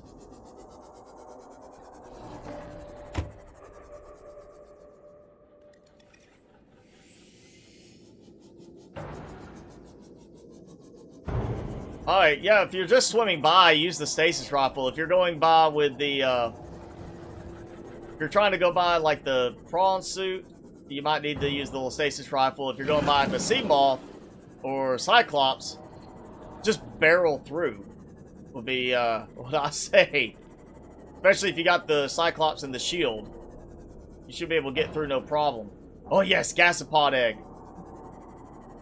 It's gonna have me looking all around the areas that are the most dangerous. I'm gonna be chased in a moment. And I probably should save. You know, not saving in this area is kind of flirting with disaster. They come and kill me or destroy the sea moth. There goes a lot of supplies. And that has happened. Sometimes it just like decides to make my sea moth super fragile. Okay, no more eggs popping up anywhere. That's, well, let's see, what is it in the dunes? Yeah, gasopod egg and sand shark egg, I think, is the only ones I really actually need eggs for. So I might not want to switch it up where I have the big creatures in one tank. Technically, I've got gasopods I could just grab, but I like the idea of balancing growth. Systems online. Alright, yeah, go ahead, let's check. I know where the eggs are going. Oh yeah, so 2 sand shark eggs. I still have 2 mesmer eggs. What was it? I had mesmers for something. I've got extra mesmer eggs, and mesmer is not listed on this, so there is something else I had a mesmer for. I feel like I was saving them. 2 spadefish, I got those. Even have a spadefish egg. I'm not even worried about those. I can easily get. Boomerang, not a problem. Gary fish, yeah, hoopfish, peeper. Sand shark there. Okay, so yeah, maybe I can make this work. That is a lot. Maybe we'll do like, instead of Lost River, I'll do some kind of other facility. But that's all the eggs I need. We'll just get rid of the scan for that, and we're gonna do quartz. I need quartz. We need glass windows.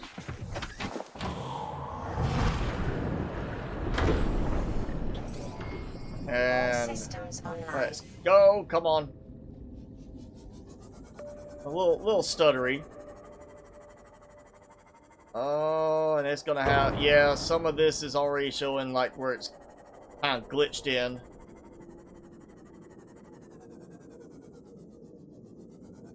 This may not.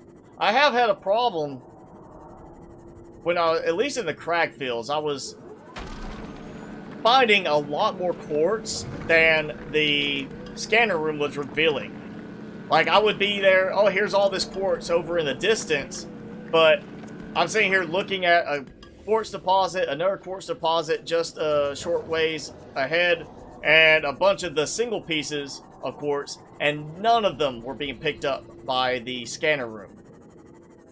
I did have a bit of trouble with the scanner room, at least in the crag fields. It's like it did not want to recognize a majority of the quartz that was out there.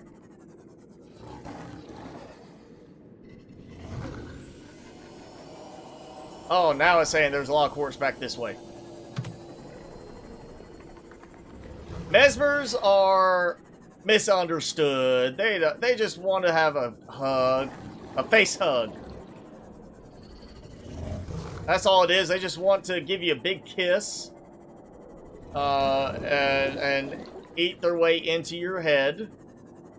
Maybe, you know, just eat through your digestive tract. You know, you don't know what they're going through. They have problems at home.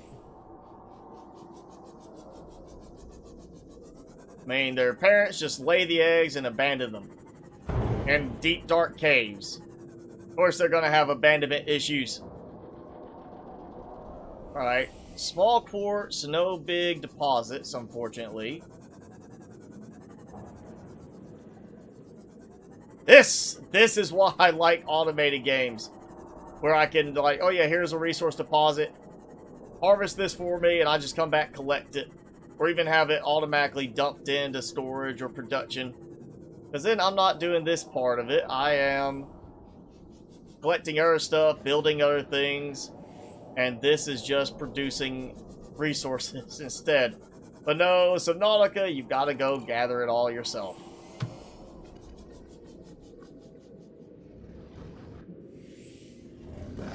Alright.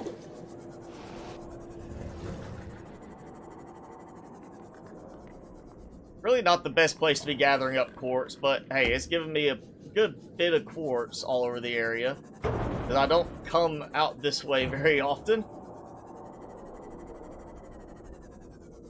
It's had time for it to kind of respawn things more fully. Oh yeah, more quartz just spawning in as I'm going around.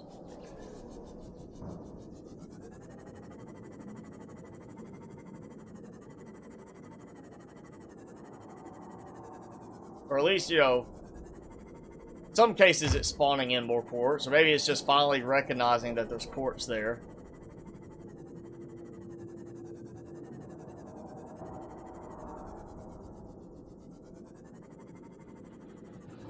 Ah, yes. Oh, and there's another one there. And you see, I'm not even getting it marked. The quartz deposit, top of the screen there on the little lava flow, whatever over there, it's not marking it. Oh, there's quartz inside there too. None of this is being marked. Yeah, Skyrim's been a little flaky recently. Yeah, Sean, mining drones, that's something I said, like a modder wants to create something. Maybe not even a mining drone, just something like where you have the deposit spots like that, the big outcroppings, instead of just drilling them, have some kind of enclosure goes over it to drill it, but it drills and gives you more than you normally would get from it. Like, it makes it more efficient, and you get better resources out of it. Now, I know in Below Zero, we've got, I haven't been able to find a thing to let me do the mining yet, but I did find an ore vein in Below Zero that's already in the glacial basin. So they have added at least the element of whether we have the big outcroppings or not, we're going to have spots where you can actually go drill for materials. So here's more that's not even marking. Truly, I'm in the... Yeah, I'm in range. Oh, no.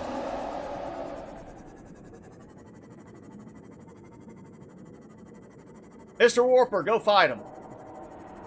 Warp him out of here so I can, work.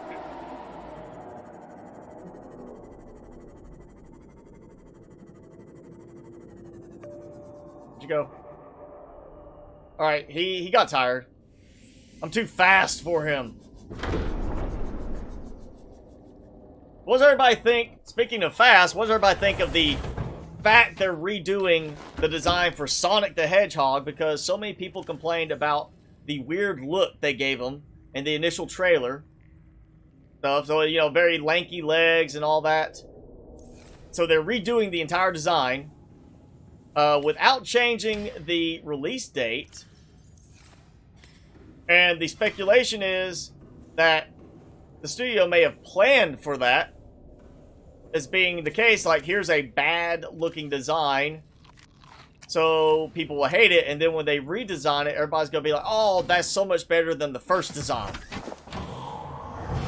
I've read that there's speculation that the studio intentionally did it, so whatever they end with, people will say, oh, that's still better than the first one. That first one was terrible.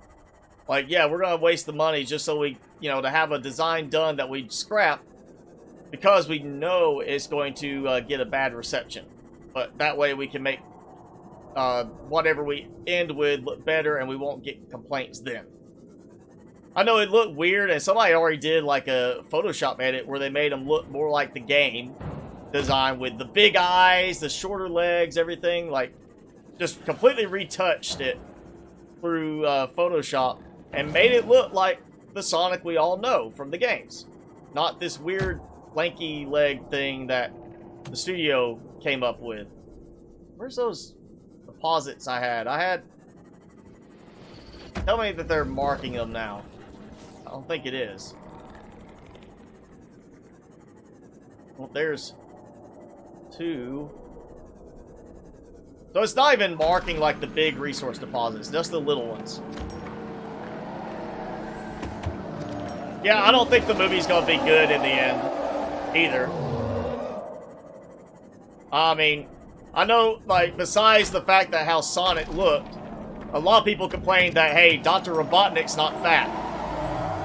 Like, well, you know, it's Jim Carrey. You gonna make him put on a fat suit? Oh, there's that one that I was going for before. And right now, I'm getting, like, some really bad stutter because I'm being chased. Oh, really? You're gonna jump at my sea moth? That thing had a death wish. Yeah, like, I think I wanna do a laser cannon mod again soon.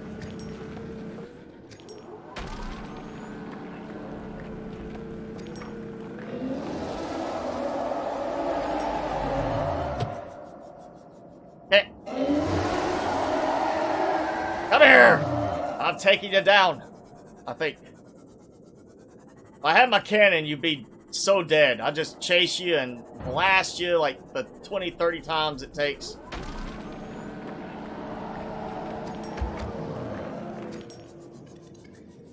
Oh, are they? Oh, yeah, it's the same guy. I thought it was like another one fighting him. Like, oh, that's my prey. Ah! I was bumping at everything, trying to move with stutter. Just let me work.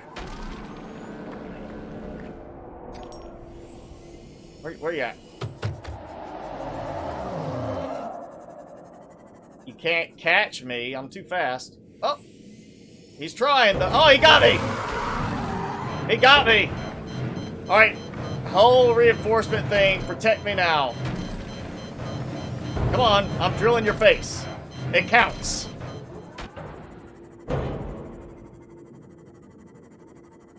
All right, he did get me. He got me decently. I mean, not like killing me. Oh, hey, now. Right, Mr. Creeper, you just let me do this.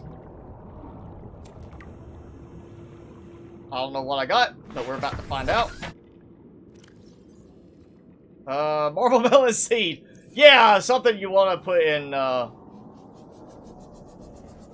the, time capsule before you can even get the planter and plant them inside. Before you scan all the pots and inside plant beds.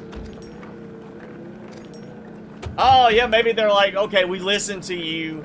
You hate this. We're going to change it. Oh, in that case, are they going to change Jim Carrey to make him reshoot everything with a fat suit? I feel like that's not going to happen. It's more of a case of they either realize, okay, we're going to try and make it look more realistic, and that didn't work. Or it's, like they're speculating that they intentionally made it look ugly, like creepy, so that it would look better in the end. But I did see an interesting article, which I have not seen the movie. Oh! Why are you attacking me this far away? You're not supposed to be on this side of the dunes. Get away. Ugh. That was rude. I was trying to go inside, and he just comes and attacks me right then. He's out of his element. You're out of your element, Donnie. Captain, all systems online. But yeah, I was reading an interesting article about the fact that why, you've got the same thing as what happened with the movie Paddington Bear. I've never seen it, but they had here's the original design of Paddington Bear that everybody said was creepy looking because it was photorealistic fur, and spawned memes about it being creepy looking, its own little set of creepy bear memes. And they redid it and had somebody do nothing but change the fur texturing to make it look more like a toy, and it was great. Everybody thinks that's great design. Yeah, my sea moth has, of course, the, well, I added the mod, of course, that makes things stronger the deeper it is, but I'm not really that deep right now. And then I'll put one of the reinforcements on there so I could take a few attacks. That's more, not so much the Reaper, but more of the Sea Dragon. That's a good bit of quartz. There's still more out there. I still have more quartz to get. Not just what's showing here, but there's more drilling to do. And, oh yeah, I still gotta find fish. Systems online. I kind of stopped looking for the fish and just, wait with the,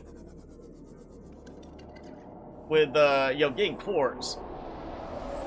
And he's back. I hear it. Don't test me, dude. I'll make a laser cannon and blow you up. I'll blow you to pieces. Alright, I gotta get some fish, too. If it will stop stuttering around when I'm trying to catch the fish. Oh, come on. Did I catch it? Did I catch the eye? Yes, I did. It looked like it went past me. Oh, really? Usually that would kill an eye if I hit it with the sea moth. And apparently I decided to not pick up the peeper, but to just crush it instead. Hit that grip.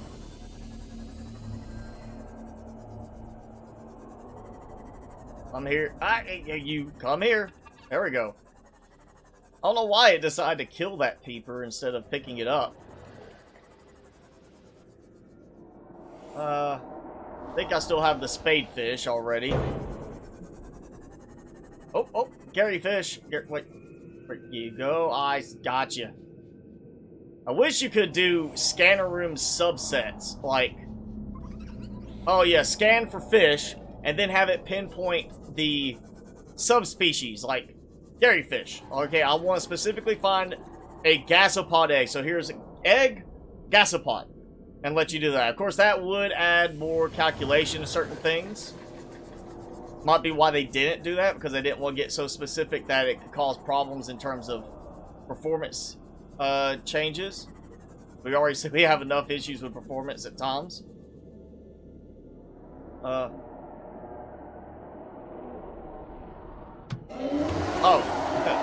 I was waiting for him to come after me.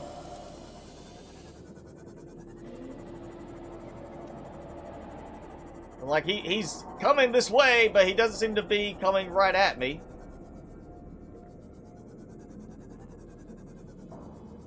I wonder if I just keep drilling his face.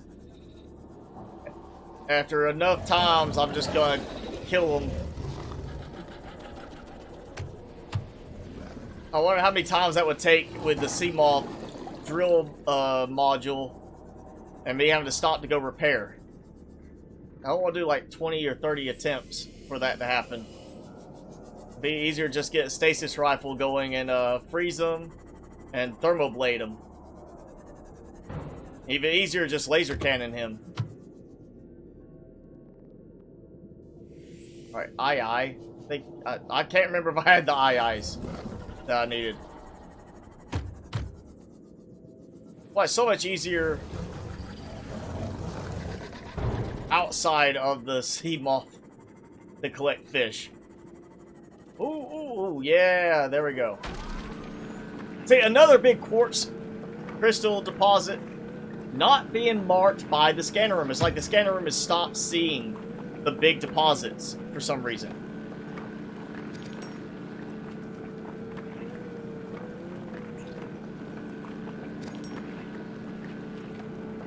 Alright, so the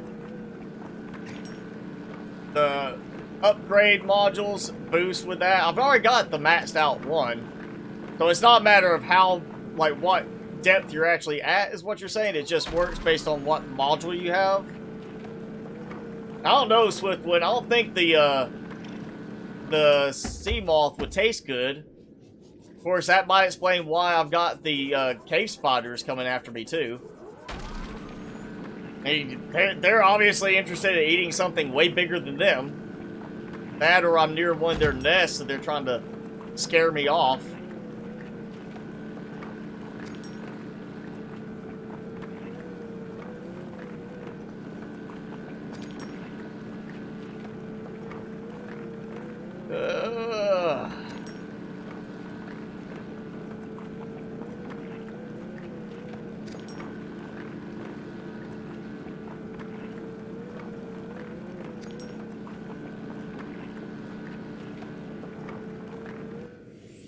Now, the speed mod on the drill speed still is very inconsistent. Some things drill at normal speed, some things drill with the increased speed.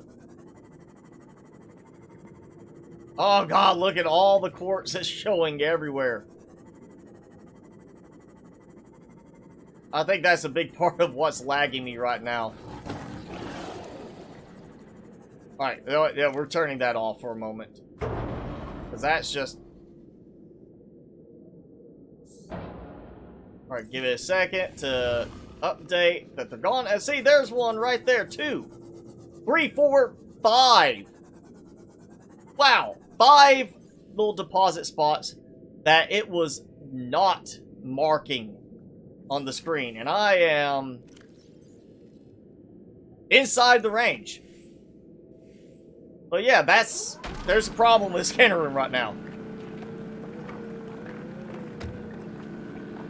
Enough to survive 2 Reaper attacks and still make it out alive. Well, I've survived 2 Reaper attacks and still have enough to probably survive a 3rd.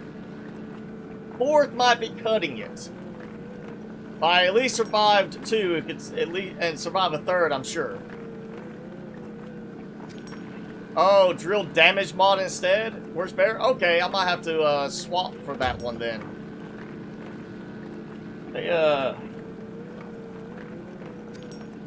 Try to make sure I remember that one. Yeah, because that would really help right now. Considering that I'm just waiting for one of them to come attack me.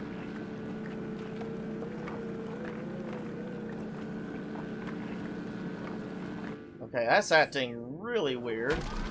There we go. So, drill damage mod. Alright, I will find it. I would go ahead and find that one. Pull it up. Yep, there we go. Alright, I've got it pulled up, ready. I'll load it after I'm done with the stream. Yeah, this is, I don't know if it's just, it's going normal speed or if it's actually lagging too that's causing it to be so much slower, but trying to figure out what mod is causing the scanner room to not detect the big deposits and focus only on the small ones, because that's a recent development. Alright, so that was 2. 1, that's 3, 4, 5. There. 6. So 6 of these that it was not marking with the scanner room.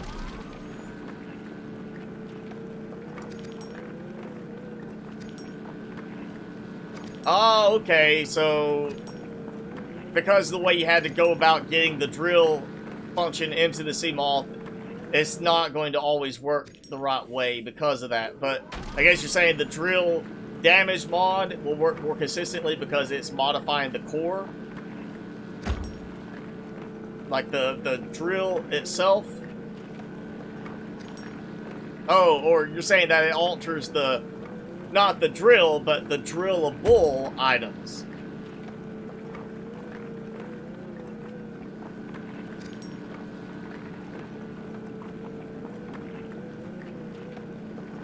Anyway, I'm getting a bunch of quartz now.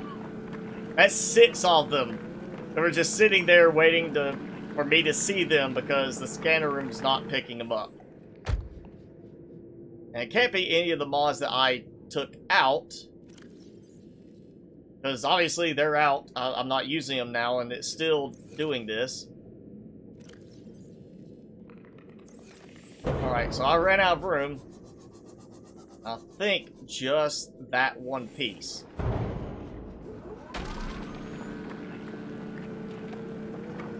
Hey, Audio Phoenix. Yeah, it is awesome to have Prime Sonic here to talk about the mods that he's done, and of course, we just talk about modding in general. I know enough about programming and a couple languages to write little utilities for my work, but I'm not going to be one that writes a game or mods a game, because that's just a little bit more in depth than what my knowledge extends to.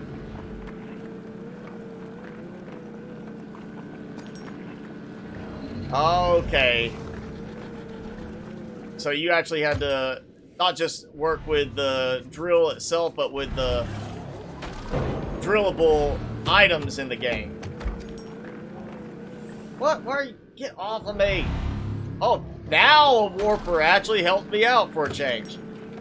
Had a sand shark biting the underside of my sea moth, and I think the warper teleported him out. Oh, no, no, no. Oh. Alright, let's see. Where is it? 438. So I'm keeping my bearing, like pretty much dead ahead. And 438. So I'm going to mark where I'm turning, like which angle I'm coming from, so I know where to turn and go which direction. And get in quick, quick, quick, quick. Yes! No sea moth snack for the Reaper.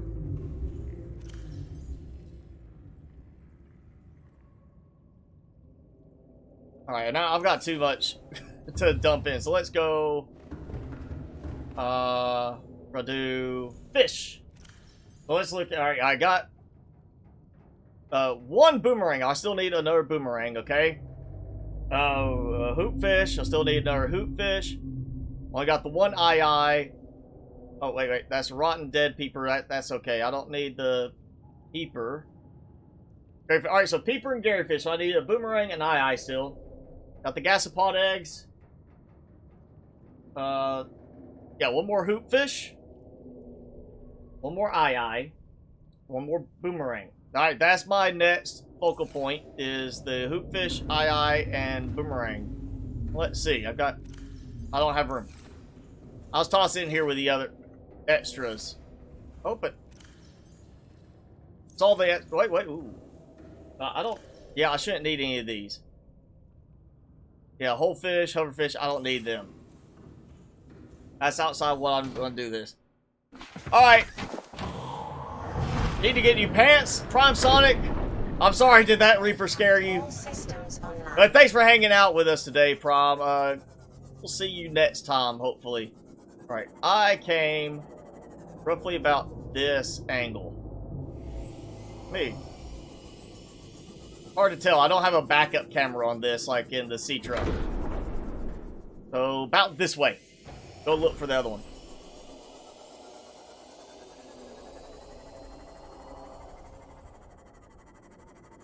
I'm hoping nobody else got as scared by the Reaper as Prime Sonic. He has to go get new pants afterwards. Oh, another one. I don't think this is the one I was seeing before, but it is another quartz deposit. So boomerang, eye, and hoopfish I need. I got the sand shark. I got shuttlebug. Actually, I think I got shuttlebug and spadefish. I want to say I got those. But really, that's the only 3 fish I should have left to get. Boomerang. If I catch you. Oh, okay. Boomerang. You know, I'm trying to catch the eye, Mr. Peeper in the way. Okay. Boomerang, eye, and I need a hoopfish. That might have been part of what I was gathering from before, because it was over right along the edge. Actually, I think that might be these over here. Up the hillside, maybe?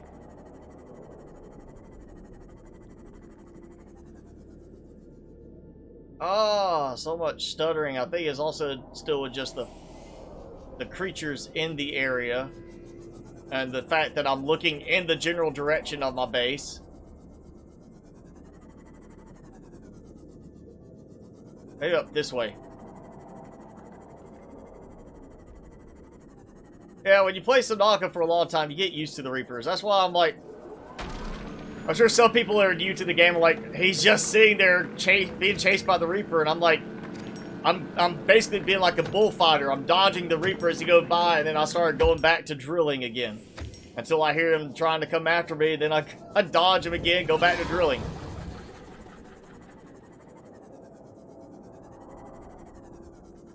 Yeah, Reapers, all the time people were saying, you know, with new gamers, like, how do you deal with the Reapers or things like that? I'm like, I don't let them bother me. It's easy to dodge the Reapers, really. I mean, especially, like, I mean, once you get to a certain point in the game, you're not really worried about them. So what was it? I need hoopfish. Where's that hoopfish? Garyfish. Ow.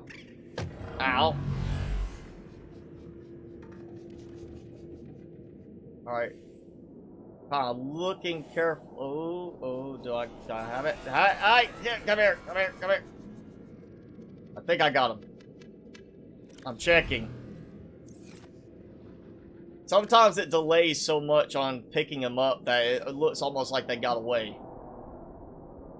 Alright, and I think outside of the individualized pieces, I may have gotten all of the actual drillable deposits for quartz. So we're gonna do a little bit more mining at this point. Grab the last bit of supplies I can now. And then... I don't need that much titanium. I need more quartz than anything. I should be seeing more around this area. I mean... Yeah, there we go. Well, usually it doesn't cluster in just one area of a biome. Yeah, that's why there's still those videos that are quite popular of people, first reactions to the Reapers, like during development when they first play it, like they freak out when they're being attacked. Like, I got a little startled the first time I had one come after me. I was like, oh, crap, what's this thing chasing me? And then it grabbed me. I'm like, oh crap, don't die, don't die. And then after that, it kind of just became, be cautious, know where they are, kind of pay attention to, you know, how close you are to them. And that's why, like, I usually don't have a big issue with them. Alright. We should still have room for some more. Assuming I find... Oh, there we go. There's another one. Oh, I see another one just up the ridge. So yeah, how much... Let's see how much I get from this. That was 1... That's 3.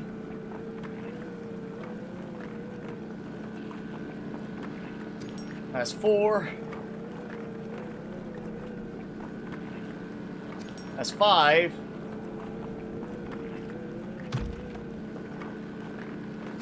That's 6. 7, 8. 9, 10. So 5 glass, and it's what, 2 glass per window, so that's 2.5 windows, which means this is gonna be another 2.5. So each of these is like 5 windows, basically, for the pair of them.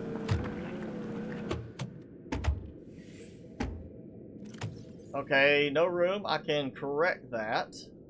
Kind of funny, I acted like the quartz was stuck to my sea moth intake. Alright. Let's start. Hit and run. Oh yeah, I came back up close to the forest. Alright, yeah. Let's dock and get back down, put some more windows in, finish up the dunes, at least. I may actually still try to do the dunes as a single enclosure, and then I'm going to figure out something else, because I don't think the Lost River is going to work unless I try spawning in through console commands, like miniature versions, and sometimes that just does not play nice. But don't tell me this is still trying to sort stuff. No, I'm not out of room.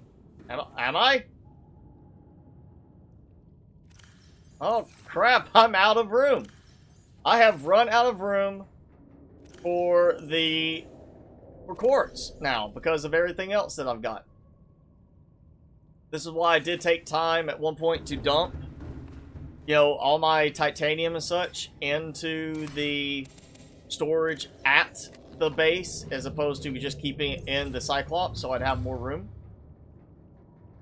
Alright, let's go. Head back. Powering up. And let's see, Brody, if you are still watching now, we're going to do, like I said, we are going to head back towards the mountain, and then I'm going to kind of show you from there how to get to the underground cave, or, you know, tunnel, that will lead you into the Lost River. That, you know, I've been through it quite a few times. If you're still watching, you know, we'll do it this way. If you haven't been watching, then you watch one of the old streams. I go to it a lot. So, one of the faster ways to get down to the research facility and just into the inactive lava zone in general. Alright, Brody, so we're going to head over here. I'll give you a choice. You want to get it from the Aurora side of the mountain, or do you want to go from the gun platform side of the mountain? One of those. I'll go either way, and we'll go from there to show you kind of how to get to the tunnel.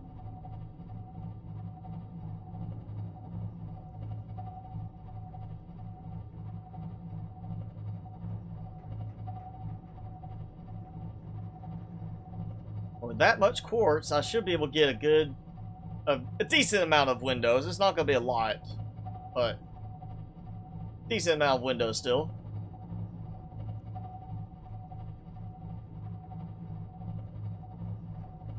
Gun platform side it is, then.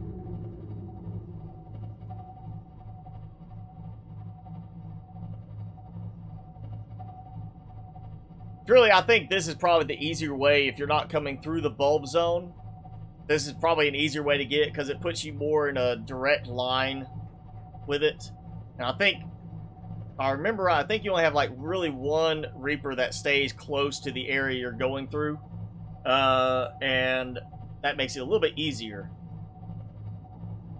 You see, I keep it marked so I don't have to worry about trying to find it in the dark. It is dark, so sonar is going to be your friend on this the first, well, anytime you're going there until you put a beacon there. I would say put a beacon there once you find it, because it deep in that area of the bulb zone, it's a little dark there to see this tunnel. Alright, so here we go. We are going to be, I'm just going to line it up kind of perpendicular to where the entrance is into the moon pool. Which is basically, if you see right here, I'm pretty much perpendicular, and it's almost dead ahead.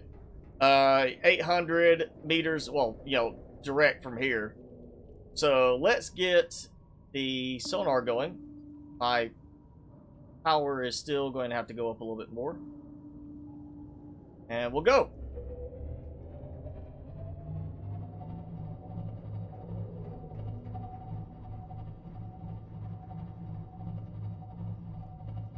Alright, so if you're following along, then yeah, just be a little cautious. You know, Reapers do patrol through the area, kind of. But I'm looking for them. I know there's one that likes to patrol right between two of the ridges here. And again, it's safe to go through, like, the bulb zone. And I feel like it is Life Pod 15, or maybe it's 12. It's one of the you know, double-digit ones that is very close by, and you'll just basically see, like here I am at the edge of the bulb zone. You'll see it's kind of between the mountains and the bulb zone. If you look right there, you see some bulbs. You're gonna find like a little spire here, and it should be just over that way is one of the life pods. And then right here, just this big hole in the ground. That look like it would be much. Actually, let me re-rotate. Get reoriented here. You want to face towards the gun platform, the mountain itself, because that's the direction you're going to be going. And watch the cliffside. You're coming in here into your Cyclops. It is a little bit tighter fit, but you can easily make it. And basically, this is it. You'll see this little tunnel. It's lit up, but it's not bulb zone lighting. You'll see it's just different bioluminescent plants. And let me get the sonar off. You really don't need it so much in here. But keep going, and you'll immediately, just a little ways in, you'll see the color and everything start to change. That glowy haze shows up, and you're in the Lost River. There's lava spires right there, or, you know, geothermal vents, so you can go and recharge through thermal power if you need to. And just keep going. It's pretty much a straightforward tunnel. There's, you know, you'll see the remains there, things like that, more vents, and then it's kind of lagging behind a rendering a bit. But you'll see, hopefully in your game, without the lag to the render, because you don't have a massive base built somewhere eating up resources, you'll eventually get to a drop down. And that's the only thing you might have to worry about with a prawn suit, at least, is the drop down, because you'll have that ghost leviathan coming after you. Come on. I think my game's... There we go. Finally. Alright. So yeah, you just keep going down. You'll see, you'll go down some waterfalls. And then you'll see just this big set of, you know, a little big trench here. And you see I've got the Ghost Leviathan. Go ahead and turn that on. And if I come along here, just go straight across the gap and keep going through that tunnel a very short distance, and you'll come to the back of the research facility, the destroyed research facility.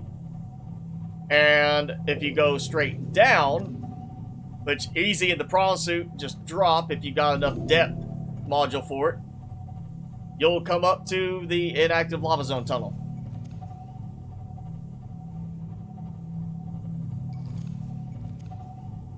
Yeah, if you start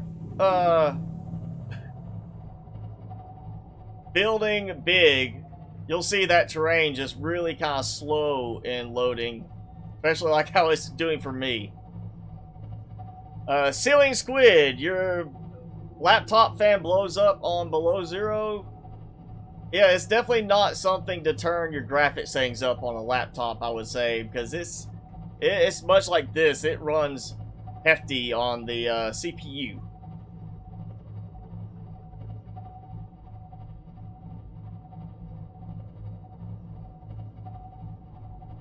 I would say if you're worried about your, well, depending on the model of your laptop. Oh, wow, yeah, he just spawned on top of me. That's totally, you know, not like a ninja attack right there. He just, you know, out of nowhere, and then I'm like, ah! And he's on top of me. And I know there's like a spire here that's just not showing. There it goes.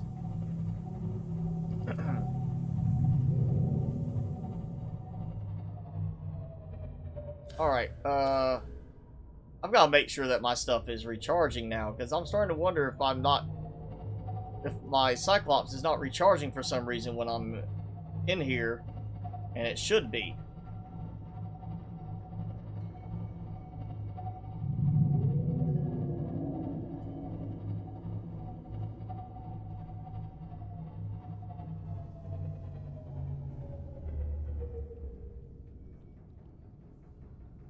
And there we go. And I hear something leaking again, it sounds like. And it's the base. I broke something on the base. Let's see. Wow, minus 20. But my energy is like all jacked up on it. That might be why it's not charging. Might be acting like I have such a negative deficit, it's not charging at all. It should be 50 degrees Celsius, and the bioreactor. Engine powering down. Make sure that this has... Yeah, it's still got stuff in there. Alright. Let's go fix these leaks.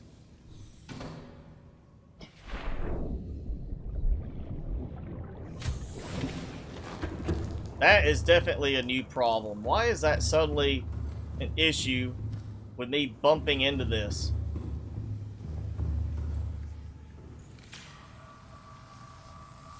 Hull integrity restored. Yeah. Draining systems initiated. Well, for gaming, a Windows-based laptop is going to be better than a Mac laptop, just because the games are not really built for Mac on these. But, you know, my laptops, Acer, I've had a couple of them that did not fare too well. The one I have right now is an Acer, and I'm being very careful with it to make sure it doesn't blow up, like break, because of any fault of my own. And then I have my Mac, which is, I would say 6 years old now, and actually runs better as a 6-year-old Mac laptop. It runs better than most of the Windows machines I have to work on at work. with clients. That's like brand new 8th gen i3, i5. My old Mac runs faster. That's like 6 years old at this point. Hey, food. But again, the Mac is not going to be the best thing in terms of gaming. You know, when you're looking at just stability, Macs are better in terms of system stability. I can readily say because I've used them for years and I deal with tons of Windows systems every day for work. Windows is just not as stable because Microsoft likes to put out updates a lot that are very buggy updates. Like there was one update a few weeks ago that Microsoft said, don't update. If you play games, do not update. Because after they released the update, they got a lot of reports where it was causing major issues for games. That's why I have my updates disabled, so I have to manually do them, and I do them like only up to the last 2 months at most times. Alright, we've got... Well, I've got fish to bring in, but I also want to use up some of my quartz now.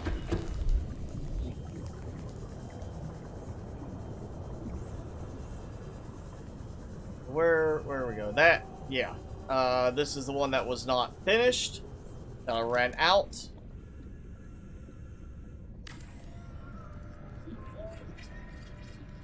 Who updates their Macs? I mean, I do, but it's always automatic. For the most part, it's like, hey, you got to update. Oh, okay. And I just let it run it. Does it.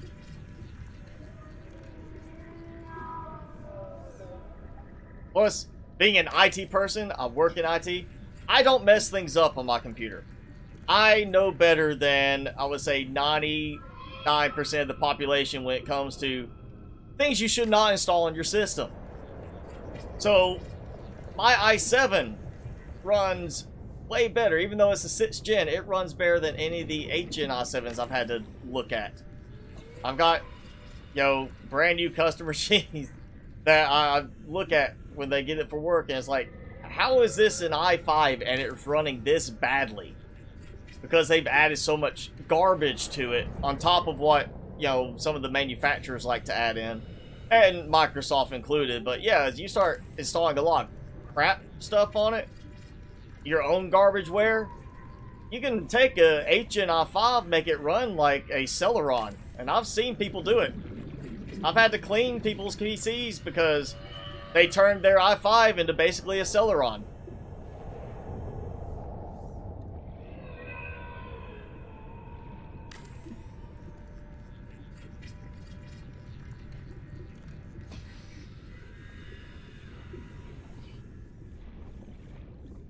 Yeah, people think Macs are immune to viruses. They're not. There's viruses out there. It's just a balance of market share. But yeah, it's getting worse now that Macs are being targeted more. And there we go. We're out of quartz.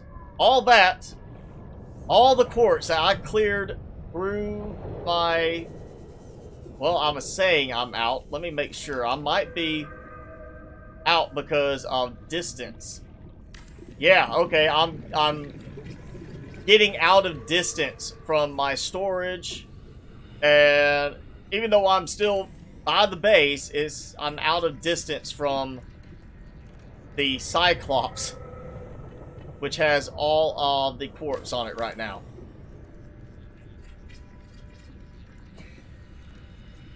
Yeah, there's a lot of enterprise class software, I would say, especially on Windows, that is just horribly created. Just, if you put together a game as badly optimized as some of those enterprise class software is, that businesses rely on, that game would have the worst reviews on Steam, hands down. There are some software programs out there, enterprise class, that just are absolutely terrible. And I have to deal with them on a regular basis. I hope nobody here watching uses Internet Explorer. Because even Microsoft says do not use Internet Explorer. when they are saying, don't use our software, don't use this anymore, switch away from this, that means there's a problem with it. And yet, there is, you know, enterprise software and medical software that uses Internet Explorer as part of how it functions. Engine power. And I mean, not new Internet Explorer, I mean like Internet Explorer 9. That's why you hear, if you pay attention to some of these, that's why there's some of these major breaches with like medical databases and such, because the software is so poorly done. It's like, it shouldn't even be allowed to be used, but it's done that way because the companies are so big, they can afford to, you know, make excuses and not get punished for it. Favorite Leviathan?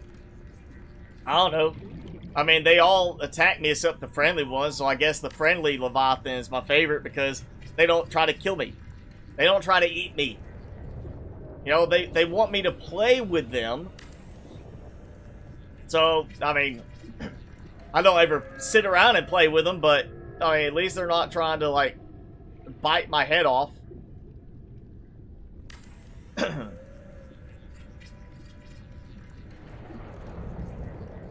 Alright, I think I've used all of my ports in the base itself. And now we're going to burn through every bit of quartz left in the Cyclops. And at that point, I'm just going to be able to kind of get a guess of how much more I'm going to need on this.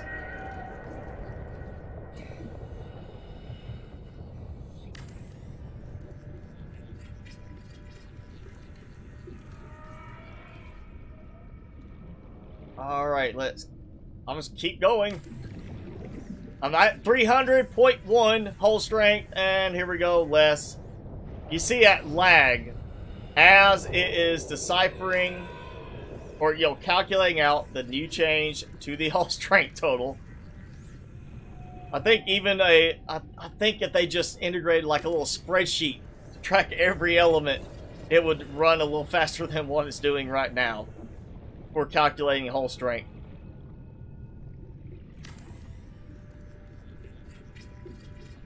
Not sure how they're calculating the hull strength in the game, but it's definitely could use some optimization to support big bases like this. Again, I don't think they plan for people to build bases like this because of the amount of time involved with gathering the resources for it. It's not like, well, Plant Nomad's SaaS factory where you have a lot of automation that allows you to get all the supplies you need without you manually going and collecting them every time.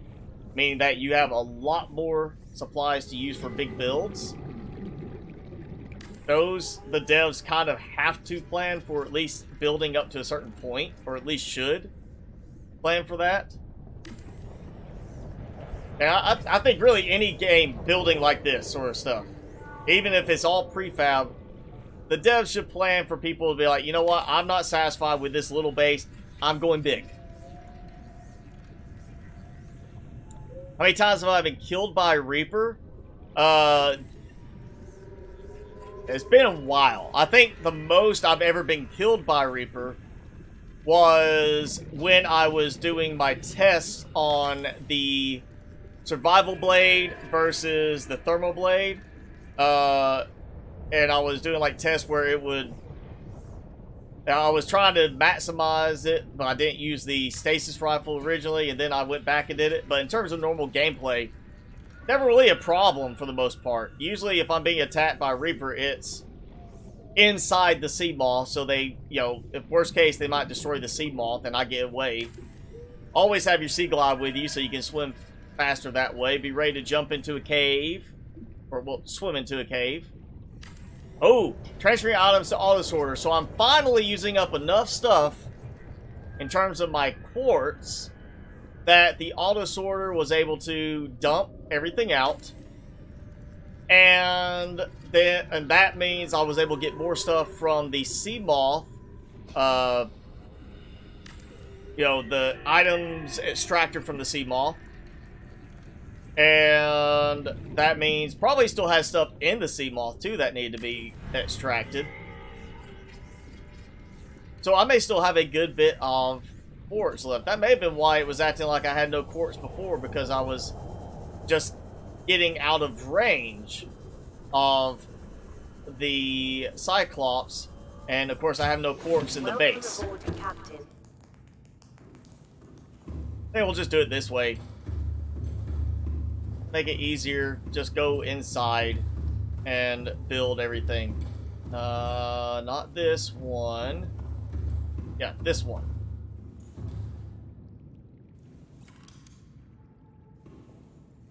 I may get a few of these columns done.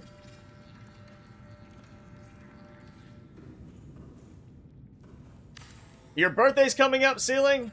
Oh, well, if we are streaming, the week of your birthday, make sure you mention it. We'll do a little birthday shout out for it.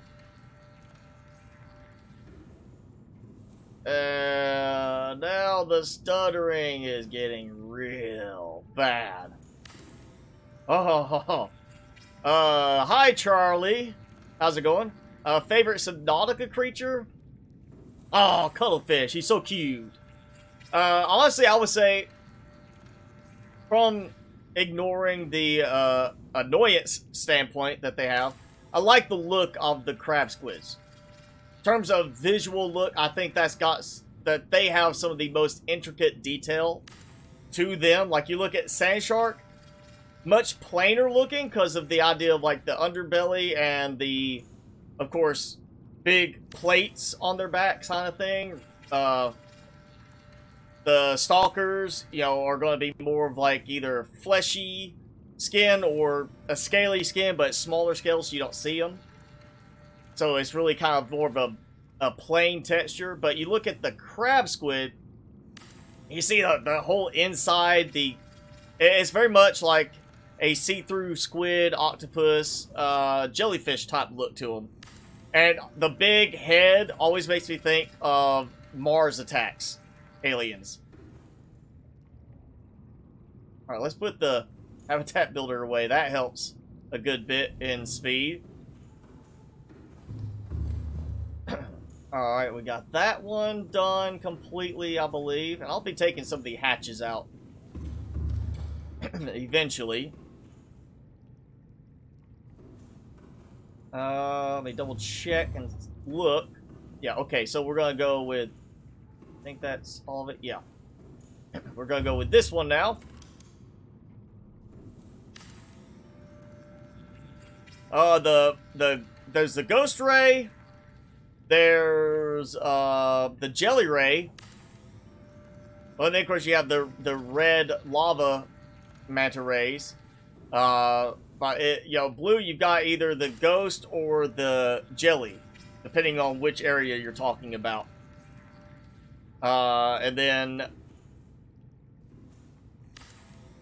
let's see. Well, there's the ampoule. I like the ampoule in terms of the theme of it. Like electric eel. I just wish we could use the ampoule like there was some kind of tie-in where you could take an ampoule and have like a, kind of like the specimen analyzer, but you put the ampoule in, and or an attachment for the alien containment that can take the electric charge the ampoules generate and use that as like another power source option. I think that would have been a really cool thing to add as a researched thing in the game that you could create for yourself that's not existing technology, or maybe make that as something that's been, they add that to below zero.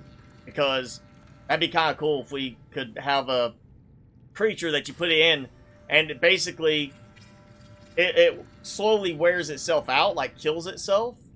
But if you have an alien containment where they can reproduce in enough quantity fast enough, instead of it being like feeding a bioreactor, they provide ongoing energy for a certain amount of time and provide more energy than if you just put them in the bioreactor. East Rust, I am in my mid-30s. So I am older than I'd like to be, but still not old.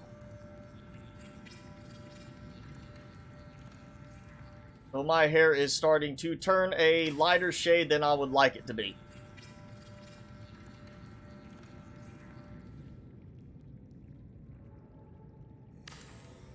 I may actually run out of integrity before I get all the windows in at this rate. I thought I might actually have too much integrity and end up having a good bit left, but I underestimated how fast this is going. And I'm not even like halfway through the columns for the different biomes here. Yeah. This is I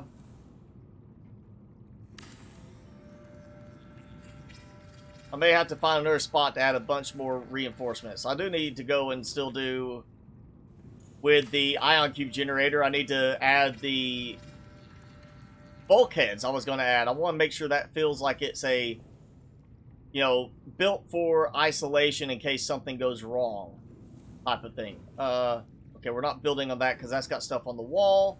Well, I've got, that's the central one. So I'll have that one there.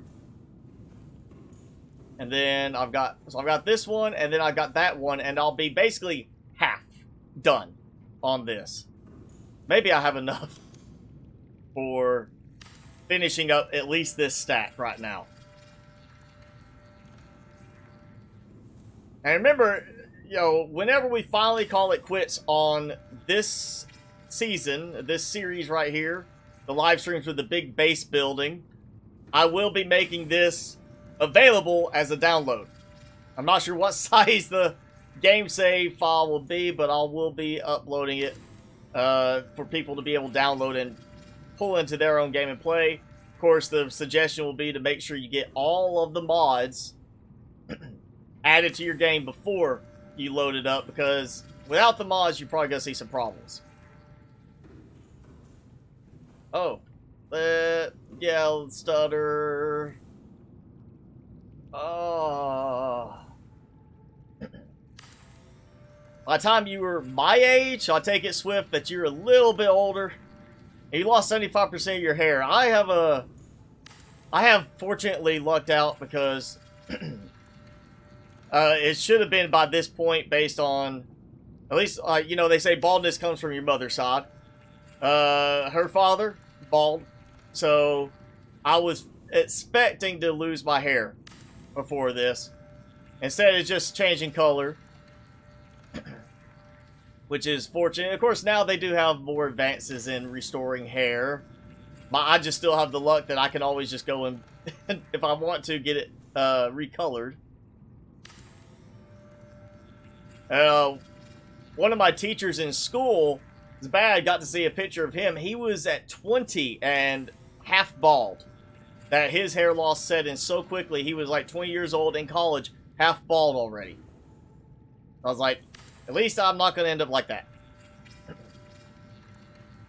Hair in a can. No, I was thinking more of the, not the spray hair, the Rogaine stuff. I was thinking more of the, I always see it, like on Pluto TV, they have commercials for it on a recurring basis. At least on the channels I've watched, for Bosley. I think it's Bosley. Where they do, like, hair restoration. Basically hair plugs and stuff like that to, you know, put your hair back in place there and regrow it.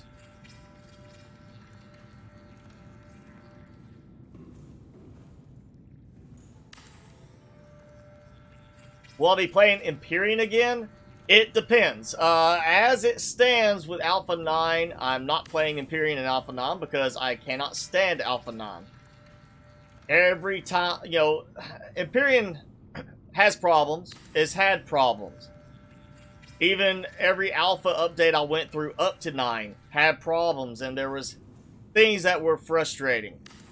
But Alpha 9 is the first time that I lost all enjoyment in the game. That the things I want to be able to do, the game, the way I like playing the game, the more relaxed style, gone. And now, from what I'm seeing, there's stuff that's going to be added to Alpha 10 that I am hoping they at least remember to accommodate for players who are not going to like these changes and give the option to turn certain things off, which is all I've been asking for with Alpha 9. is let me turn certain things off. You could change the size of your resource deposits. You can turn off the auto miner depletion.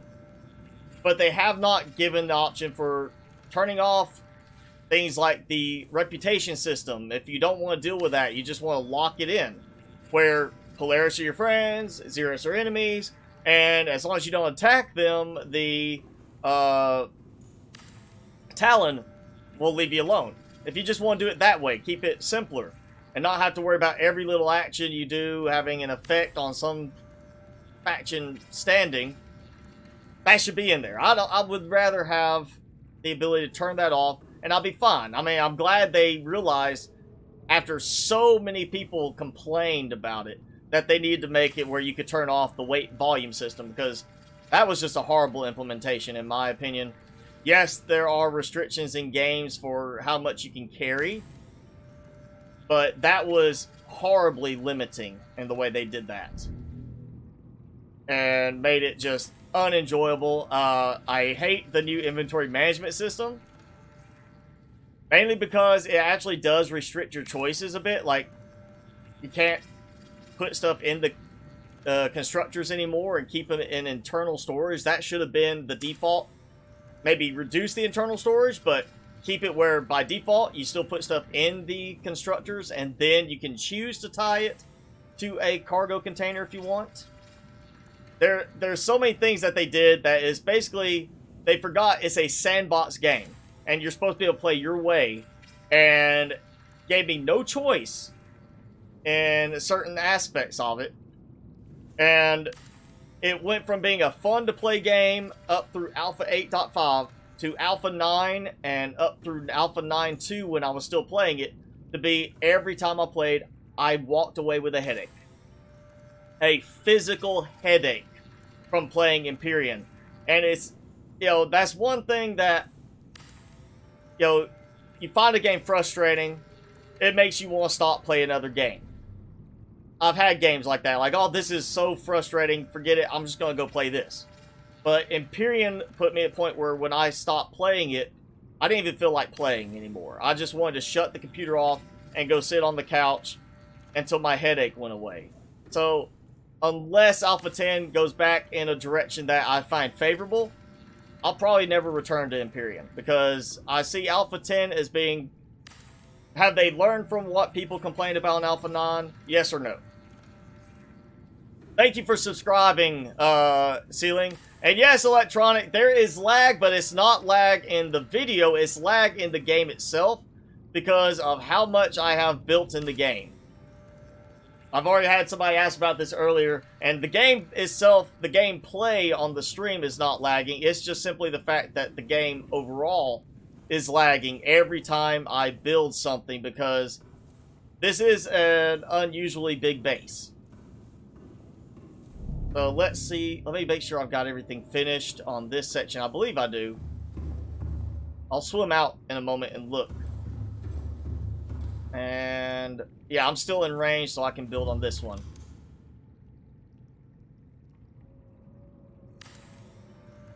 But yeah, when Empyrean goes Alpha 10, I will check it out again.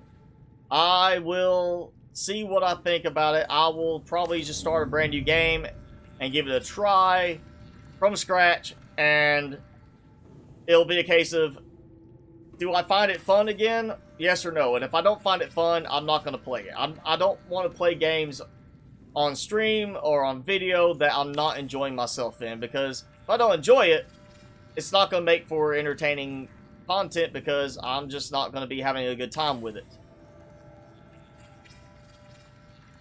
Like, right now, I'm really enjoying Plant Nomads. I was already enjoying it. I just kind of got burned out with, like, building a big base like this and Plant Nomads. Same thing, performance lag. And it got to the point where it was so frustrating to move around and build in some cases that I was just like, you know what, I want a break. So I took a break. Now I'm back to Plant Nomads with full release. And without building really big structures yet, I'm not seeing as much of a problem. Just like if I started a new game save here, I would not have all this lag. And I'll be able to turn my graphics settings back up to max on everything. But, the reason I'm putting up with the lag in this instance is I get to talk with everybody. Ceiling, if you're still here, Ceiling, I know you said you had to go. I will have a stream that Saturday again, same time. So make sure with the subscribe, you click that bell for notifications and follow me on Twitter because obviously YouTube does not always push out notifications like it's supposed to.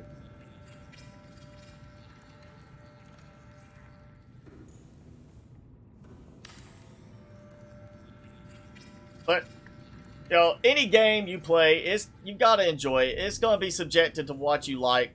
I know Empyrean devs are pushing more for the hardcore players, the ones that want that increased difficulty, the increased challenge of certain things, and focusing more on that hyper-realism aspect. But that's a problem for me, because I played Empyrean because it was not Space Engineers. That's why I liked Empyrean. That's why a lot of people liked Empyrean. And now I can see that they're trying to copy Space Engineers and a lot of the aspects of how the game's going to be played. And I've played Space Engineers again after full release. I gave it another go. I still don't like it.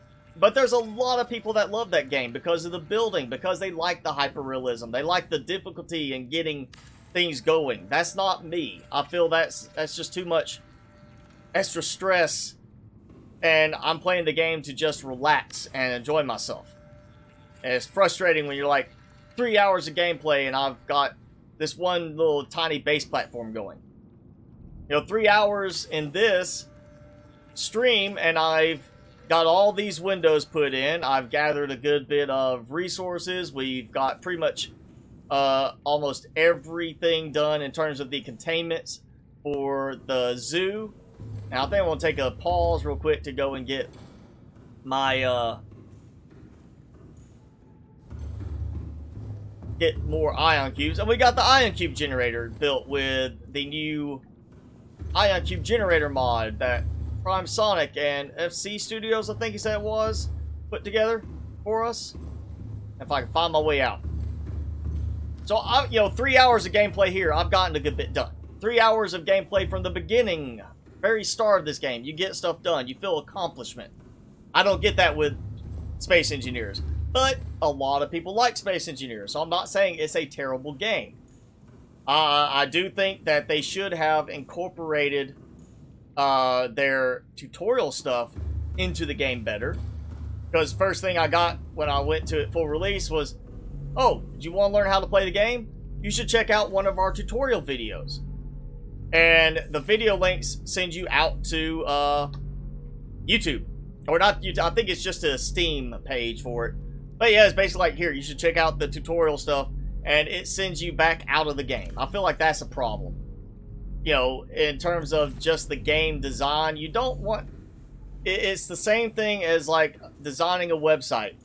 If you're wanting to sell something to somebody, you don't want to get them on the website, only to tell them, now that you're here, we need you to go to another website.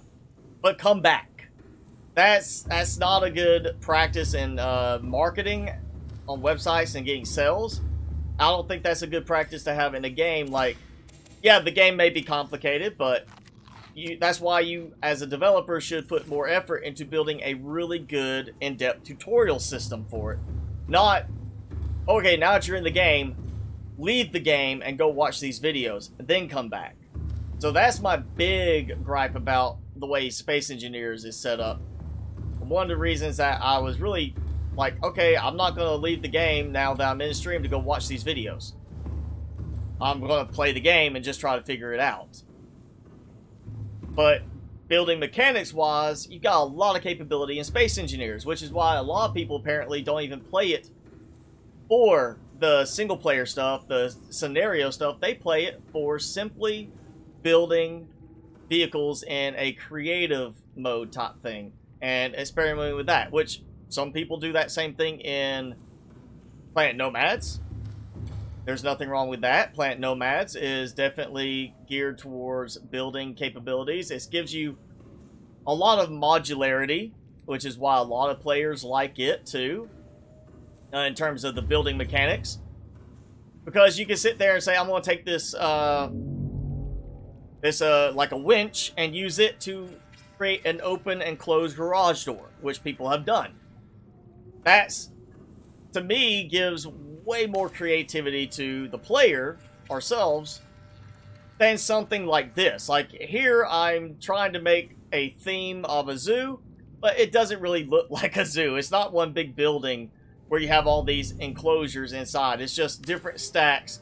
So I'm working within the confines of the game as far as what we are able to actually build in the game. But Space Engineers, Planet Nomads, Empyrean, you have a lot more modularity in the design element. And that is a thing for people. That's why some people like the game so much. They don't even care about the gameplay in terms of single player. They just want to build. Me, Empyrean, I just want to explore and see things, gather supplies, and build ships and game and like slowly upgrade. I'm not worried about building this ship to go on the warpath against these bases. You know, the fighting Zerats and raiding, you know, bases on the planet all the way up through Alpha 8.5 was more of just, this is what I have to do to get some supplies that are useful. And to be able to make sure I'm not being shot at when I'm over here harvesting this stuff. You know, they had a setup that would allow you to have those bases as be like abandoned and you can still harvest stuff from them, or kind of the way the old mines are where you have like the nightmares and stuff like that. I'd be fine with that. That's more like you're just fighting against, you know, random creatures that are protecting an old location. I'd be fine with that. I would actually have been perfectly preferable to taking the Zerats out of the game entirely in Empyrean and just making it more of your examining all these old locations and scavenging parts from them. Like you're trying to survive, then you go to another planet, as opposed to it being you're actively in a combat type thing with these aliens. And wow, I'm actually getting low on hull strength. From over 300 when I started doing the new set of windows here to now I'm getting down, I'm in double digits. I may have been almost 400 when I started this. I don't remember what it was, but I'm in double digits and the lower half of double digits. I'm going to have to add more reinforcements. I was way off on thinking that I had maybe too much. Yeah, I need more reinforcements. I think that's a good stopping point for here. I may still have quartz for making glass, but I have only 1, 2, 3, 4, it looks like. Make sure there's not another one there. So like 1, 2, 3, 4. I have 4 more columns to do. And that is 8 per floor there. So that is 30. Well, that's 64 windows there, plus 4 more on each of these at least. Yeah, I need like another, I guess, 200 hull strength. Hull integrity for this to be completely done in the end. Taking out, like, well, if I take out the hatches that I no longer need at the moment, besides resources, that will improve hull integrity a little bit. Which is so funny. Why is there a loss to hull integrity for a hatch on an alien containment that's inside? That seems out of place to me. Like, it's inside. It's not actually exposed to the water outside. Unless you're just, like, pumping water in and out through some piece of the alien containment, which doesn't make sense, because you could build an alien containment where the top and bottom of it are on other multi-purpose rooms, basically leaving no way for the water to be like connected to the outside for filtration or anything, and it would still be like, oh yeah, you're you know, you're losing that hull strength. And did I've got 2 red eyes in here. Why are you inside my location? Why are you inside my base? This is my private space. Yeah, I'm just gonna take the hatches out. And when I'm ready to put in more, like put in plants for each one, I'll throw a hatch in temporarily, throw in the plants, then take the hatch back out. That is giving me a little bit back in terms of hull strength.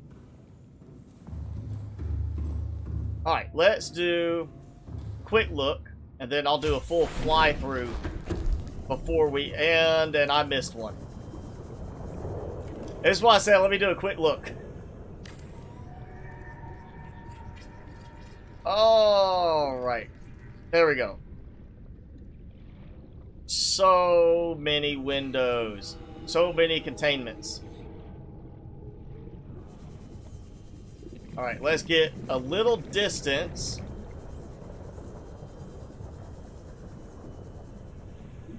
Yeah, there's the zoo. That's the zoo, where anybody going by can look inside. Anybody else walking inside can look out into the surrounding water. And we've got the big spotlights making it like a big event type thing. And oh yeah, I've got, you know what, I'm just gonna drop you guys. Bye-bye. Swim around. Just not inside my base. So yeah, 1, 2, 3, 4 more of those. So I'm going to need probably about another 200 hull strength. I could boost that if I still want to use it. I'm not sure if I'm going to keep that one. I believe I've got reinforcements on all of this here. I could add some reinforcements down here, so that is a later option. Throwing some stuff on the moon pools that I haven't already done. Welcome aboard, Captain. Yeah, that is... I'm going to have to find some more placements for hull strength, for hull reinforcements for the strength, because that is... Oh man, that's a lot of windows. That is a lot of windows. Let's see. Yeah, I've got supplies. Let's drop some of this off. I may try to get some of my stuff, my remaining quartz and everything. Actually, I know what I can do. I can just sit here and say, I don't need the quartz. I'm going to need a lot of glass. Well, I can just sit here and make a bunch of glass in preparation, which pulls... Yeah, pulling from the Cyclops, because you can see with the Sea Moth and Cyclops, 75, 81 meters. So, it's able to reach the supplies of the Sea Moth for construction. Empty the quartz out of the... Or empty the quartz from the Cyclops to make glass. Dump the glass here in storage. That way, I'm basically freeing up a lot of storage space on the Cyclops to come here and, go get more quartz, come back, finish up. So, hopefully we can actually finish all the windows in the next stream. I'll have to see how much time I get before then to go harvest more quartz. I think I might go back to the crag fields. That's a little bit safer than the, dealing with the reapers in the dunes like I did earlier. So all that is a bunch of windows right there. Oh, wait. Oh, I got an extra thermo blade off of the, that came off of that, the time capsule. I still have to fill in more storage on this, too. I've only got, I think it's, this floor and this floor. Ooh, wait. Did I forget to... Yes, I've got another floor below I forgot about. So I haven't put anything on there yet. So I've got 2 floors worth of storage to put in. And then I've got the other columns here to fill in too. So I need to get some magnetite soon. Because we're about to be dumping a lot more supplies still into this. I'm going to make it where once the game save is done and I'm like, hey, here you go. If you want to download it, have fun. I want to make sure to give you plenty of supplies still in the base. So if you decide, hey, you want to add some other element to it, you're not having to then go scramble for supplies. I want to make sure you all have plenty of supplies in the base storage containers before I release this as a completed game save. And I'm more... Oh. I'm still, for the most part, going higher on power. This is, I mean, all thermal power right now, providing the production of ion cubes. And it's not like I need a huge amount of ion cubes being produced at, you know, that much. I mean, it's on high. It's not on max, so it's going at a good speed. Not as fast as it could. I'm sure if I put a second one in here, I'd have to go build either then, you know, go through the nuclear reactor a lot, or build a large number of additional thermal reactors somewhere. All right, yeah, give me the third one there. That is such an awesome addition. Now I don't have to go. I mean, it's not as fast. Be honest, you know, it's not as fast as if you go to the containment facility, sit there and drill. You get 3 pieces a lot faster. You just then have to sit and wait there for it to create another big chunk, drill it, get 3 more pieces. So there is that extra time that you're just sitting there not doing anything. This is the kind of stuff I like in games. The automation, while I may still have to come manually take stuff out, I don't have to sit and waste time waiting for it to recreate the ion cube chunk for me to drill. Instead, I can just keep pumping more out. And that actually reminds me now, you know what? I'll just go to the Cyclops to do it. It is time, well, to check my Cyclops. I want to see how the power's doing, because I was getting a little unusually low on my overall power capacity earlier. Now, I did upgrade all my mods before starting the stream today. So let's see how my power is doing. Minus 836. What am I? Wow, okay, so that one is still recharging. It's like my recharge is not going very fast. So that's...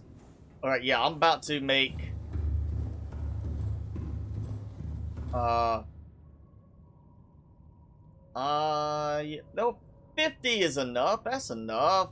50 degrees. I guess it got tweaked a little bit. That's not draining very fast. That's not draining at all.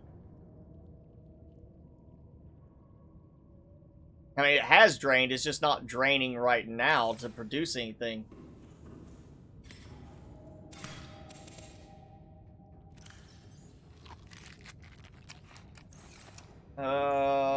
Oh, there is a mod also, if you want to check it out. You can build a nuclear reactor inside the Cyclops. Actually gives a nuclear reactor buildable for it, but I just went with the mods. You could do a nuclear reactor mod to put in as basically a nuclear battery. To me, that's sufficient for this. And I'm going to go ahead and make my new power cells. Let me see, do I have... I got 1 ion battery as a spare for when I need to recharge my habitat builder. Whoa. That is still sorting. How is that? I have space. How is that stuck? Alright, so apparently that just got stuck for some reason.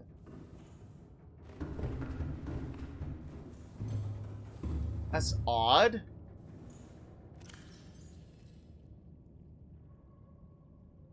And that's working again. So the one downstairs in the lower section got stuck. Alright, let's do... yeah, 3 more ion power cells. Oh yeah, I'm gonna need... because I'll make...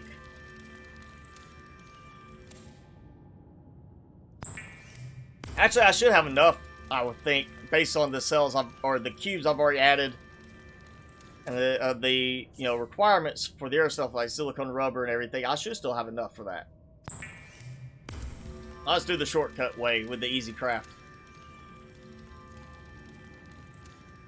Yay! So I'm gonna finally have full set of ion power cells on the Cyclops, which I've only held off because of the other mods, the 3 thermal Mark II mods that I have that usually work really well to generate a lot of power. Not working as well right now, it seems. They seem to be charging a lot slower than normal. Because I was at 67 when I got back, and it's now up to 79%. It's like, oh, maybe I need to take the mods out. That's weird. They are charged 100%. They should be feeding everything into the power cells first, rather than recharging themselves first. And now my energy level is back to normal. So something messed up with the reactor.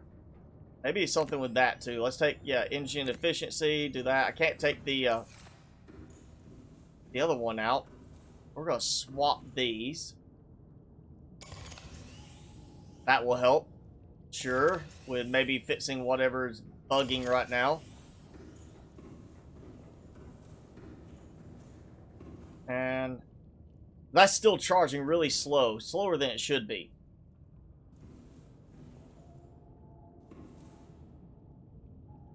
Let's do this. We'll do, we'll just take it out. Put it back in. That's still slower than it normally is. So unless the mod update changed it to where it doesn't produce as much power, something's not working right. That's why it was not charging as fast before.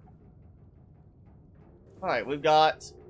Oh yeah, no ion cubes here, because I'm not collecting anything on the go anymore. Not bringing them back in the sea moth and dumping them in automatically through the thing. And that's still stuck. Sorting. So yeah, that's glitched right now. Let's see, how am I doing? I still have a lot of quartz. Look at all that quartz I still have left. I'm sure part of it is from what I harvested before the stream, and it was just the fact that I got so far away from the Cyclops, it was not allowing me to use it. Because, you know, it's not in the base. Oh, man. Alright, so that is enough, maybe, with the glass I've already produced, to finish the windows. I just need reinforcements.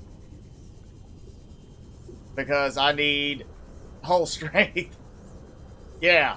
I'm gonna have to do a lot of adding reinforcements. And the question is where? We do need to build some additional spots, actually. There is some more stuff I want to try building elsewhere. See if I can get to... Yeah, I'm gonna have to take that off the wall so I can build in a...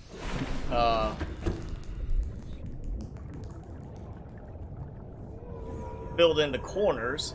I'm gonna do something different with this, I think. So that will have some reinforcements, and it'll be kind of like the central hub for everything. This I'm not sure about, since I have revamped my stalker teeth harvesting idea. Let's see. Oh yeah, I can add reinforcements here. That will help a lot. Can I do it before? Yes, I can. So I've got stuff for reinforcements I can put here. That will be fine. And do it now before I mount anything else to the walls, so it's not going to cause problems with the building. It's like you're doing a reinforcement on the outside, and you can still build on top of it from the inside. Why can't you not put the reinforcement there? It's like there, I'm going to have to go move something. Yep, I'm going to have to move some stuff inside. So, yeah, I should have already just reinforced these completely. Let's see. The habitats, I'm not reinforcing. I want to keep that as, like... I don't want it to feel like you're in a tinned can any more than it has to be for the living quarters.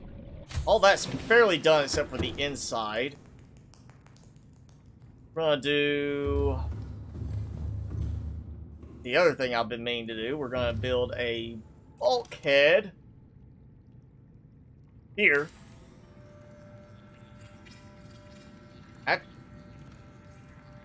Actually, that's not where I need it, because I do have the side tunnels there. That helps in hull strength, but that's visually not a good spot because you got the interconnecting curves I could always take out. This is where it needs to be. It needs to be right here in the nice reinforced area. And then I can reinforce the walls here. That will help some more too. Oh, actually I already did. Okay. Put the habitat builder away, that helps. So now, you know, you open up, you go in here, you got that to get ion cubes. And if something breaks, it blows up, you know, reactor meltdown, which won't happen, but just for the theme of it, it's got some separation to it. Obviously, if it was really a nuclear meltdown, nobody would survive here. They'd be all gone. The whole base would be gone. Alright, so, yeah, we're actually a little bit past the point where I normally would say it's time to call it an end to the stream. Which is fine. I mean, I've got a good bit done today. We've got some new sections built. What about this section? I'm gonna have to, yeah, we're gonna build reinforcements here. So I've just gotta find places to squeeze more reinforcements in around the base to rank up at least, I would say, above 200 to 250 in hull strength again to finish off the remainder of the zoo columns with the glass windows there. And then we have all the extra storage I need to be building. Just there's still so much left to build on this. There really is. And I've still got sections I want to build up top in this area that will add even more capability. I may be redoing some of the weapons area because I do need to be able to. There's nothing even on that wall. It's just the fact that this is so close that it's acting like there's something in the way and I can't build it. Now that is the robot arm that needs to come off. I'll go ahead and get this. So, oh, all my lithium is in the Cyclops and I am outside of range. Yeah, this will get reinforced too. And I need to do some decorating here. I'm getting to that point, I think, now that we'll be able to do more focus on, like, the titanium and the stuff like the fibers, things like that for some of the work. And doing some more testing out some of the decorative plants along these last pieces here. But yes, it is now, I would say, time to start calling it an end to the stream. And I have not saved it all the entire stream. So that's 3 hours of gameplay. Maybe I did save. I can't remember at this point. But I feel like I have not saved since I started the stream. So that's 3 hours of save going right there. And you see how long that took. So here we go. We're going to free cam it like I am customary to do for the end of a stream.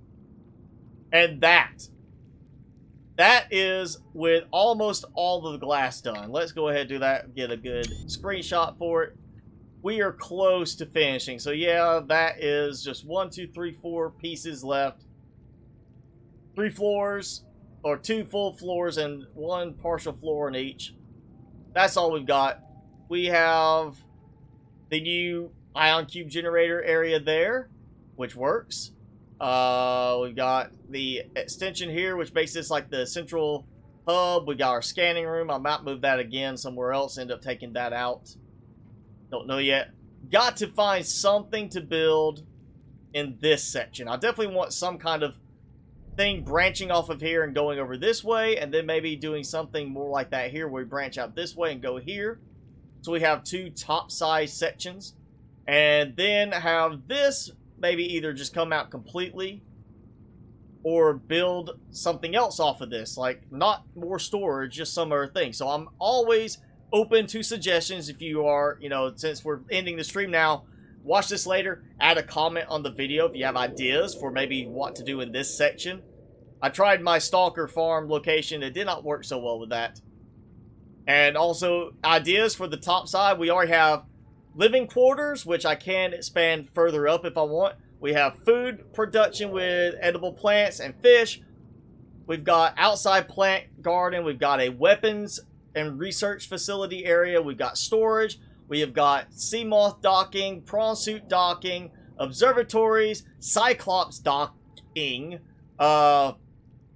We got this nice little under area here, which, ooh, I've got some more spots right there to add.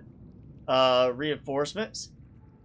And, yeah, there's a lot on this base. A lot that has been done, and we still have room for more. So I'm open to suggestions. If you want to put it on there. Sean Allen, we got parking. I've got 2 things for Cyclops. I've got the 4 moon pools. I think we're good on parking. I'm not going to have, like, just a parking lot. I did think about that, where we could bring, like, here's a sea moth, and just kind of set, like, here's a sea moth, here's a sea moth, here's a sea moth, here's a sea moth. But then I was like, well, you know, it's not like they're getting charged that way. I kind of like the idea of the fact that you're docking it with the moon pool, you know, and they're being charged when they're in the moon pool. It makes more sense that it's not like you park and then get out, swim a short distance. Well, we could do that. But yeah, that's going to be it for this stream. Thank you all for hanging out, checking out with me. Thank you again, Prime Sonic and FC Studios, for the awesome Ion Cube Generator mod. Again, if you want to check out any of the mods that I'm using, I have pruned the list, so it's only the stuff that's active right now in the game. And that is in the description below with a link to every one of them on Nexus Mods. You will have to sign up for an account, but Nexus Mods is free to download from. They do ask either, you know, ad support, so you turn off your ad blocker, or you can always become a member and donate to them to help them out. Great site. It's more than just Subnautica mods, so check that out. And we'll be back same time, same place next week for more Subnautica here, more building on this. You'll have 4 videos this week, so make sure that notification bell is ticked. And because we know YouTube does mess up even with that, you follow me on Twitter to keep up, because I always post for my videos when they go up on there. I also post for my streams both here and Twitch, which I'll be doing a stream tomorrow evening on Twitch for Outlaws of the Old West. If that's more your style, be sure to check that out. But as always, I'm your host, Mr. Spicy. Thanks again for watching. I will see you guys next time.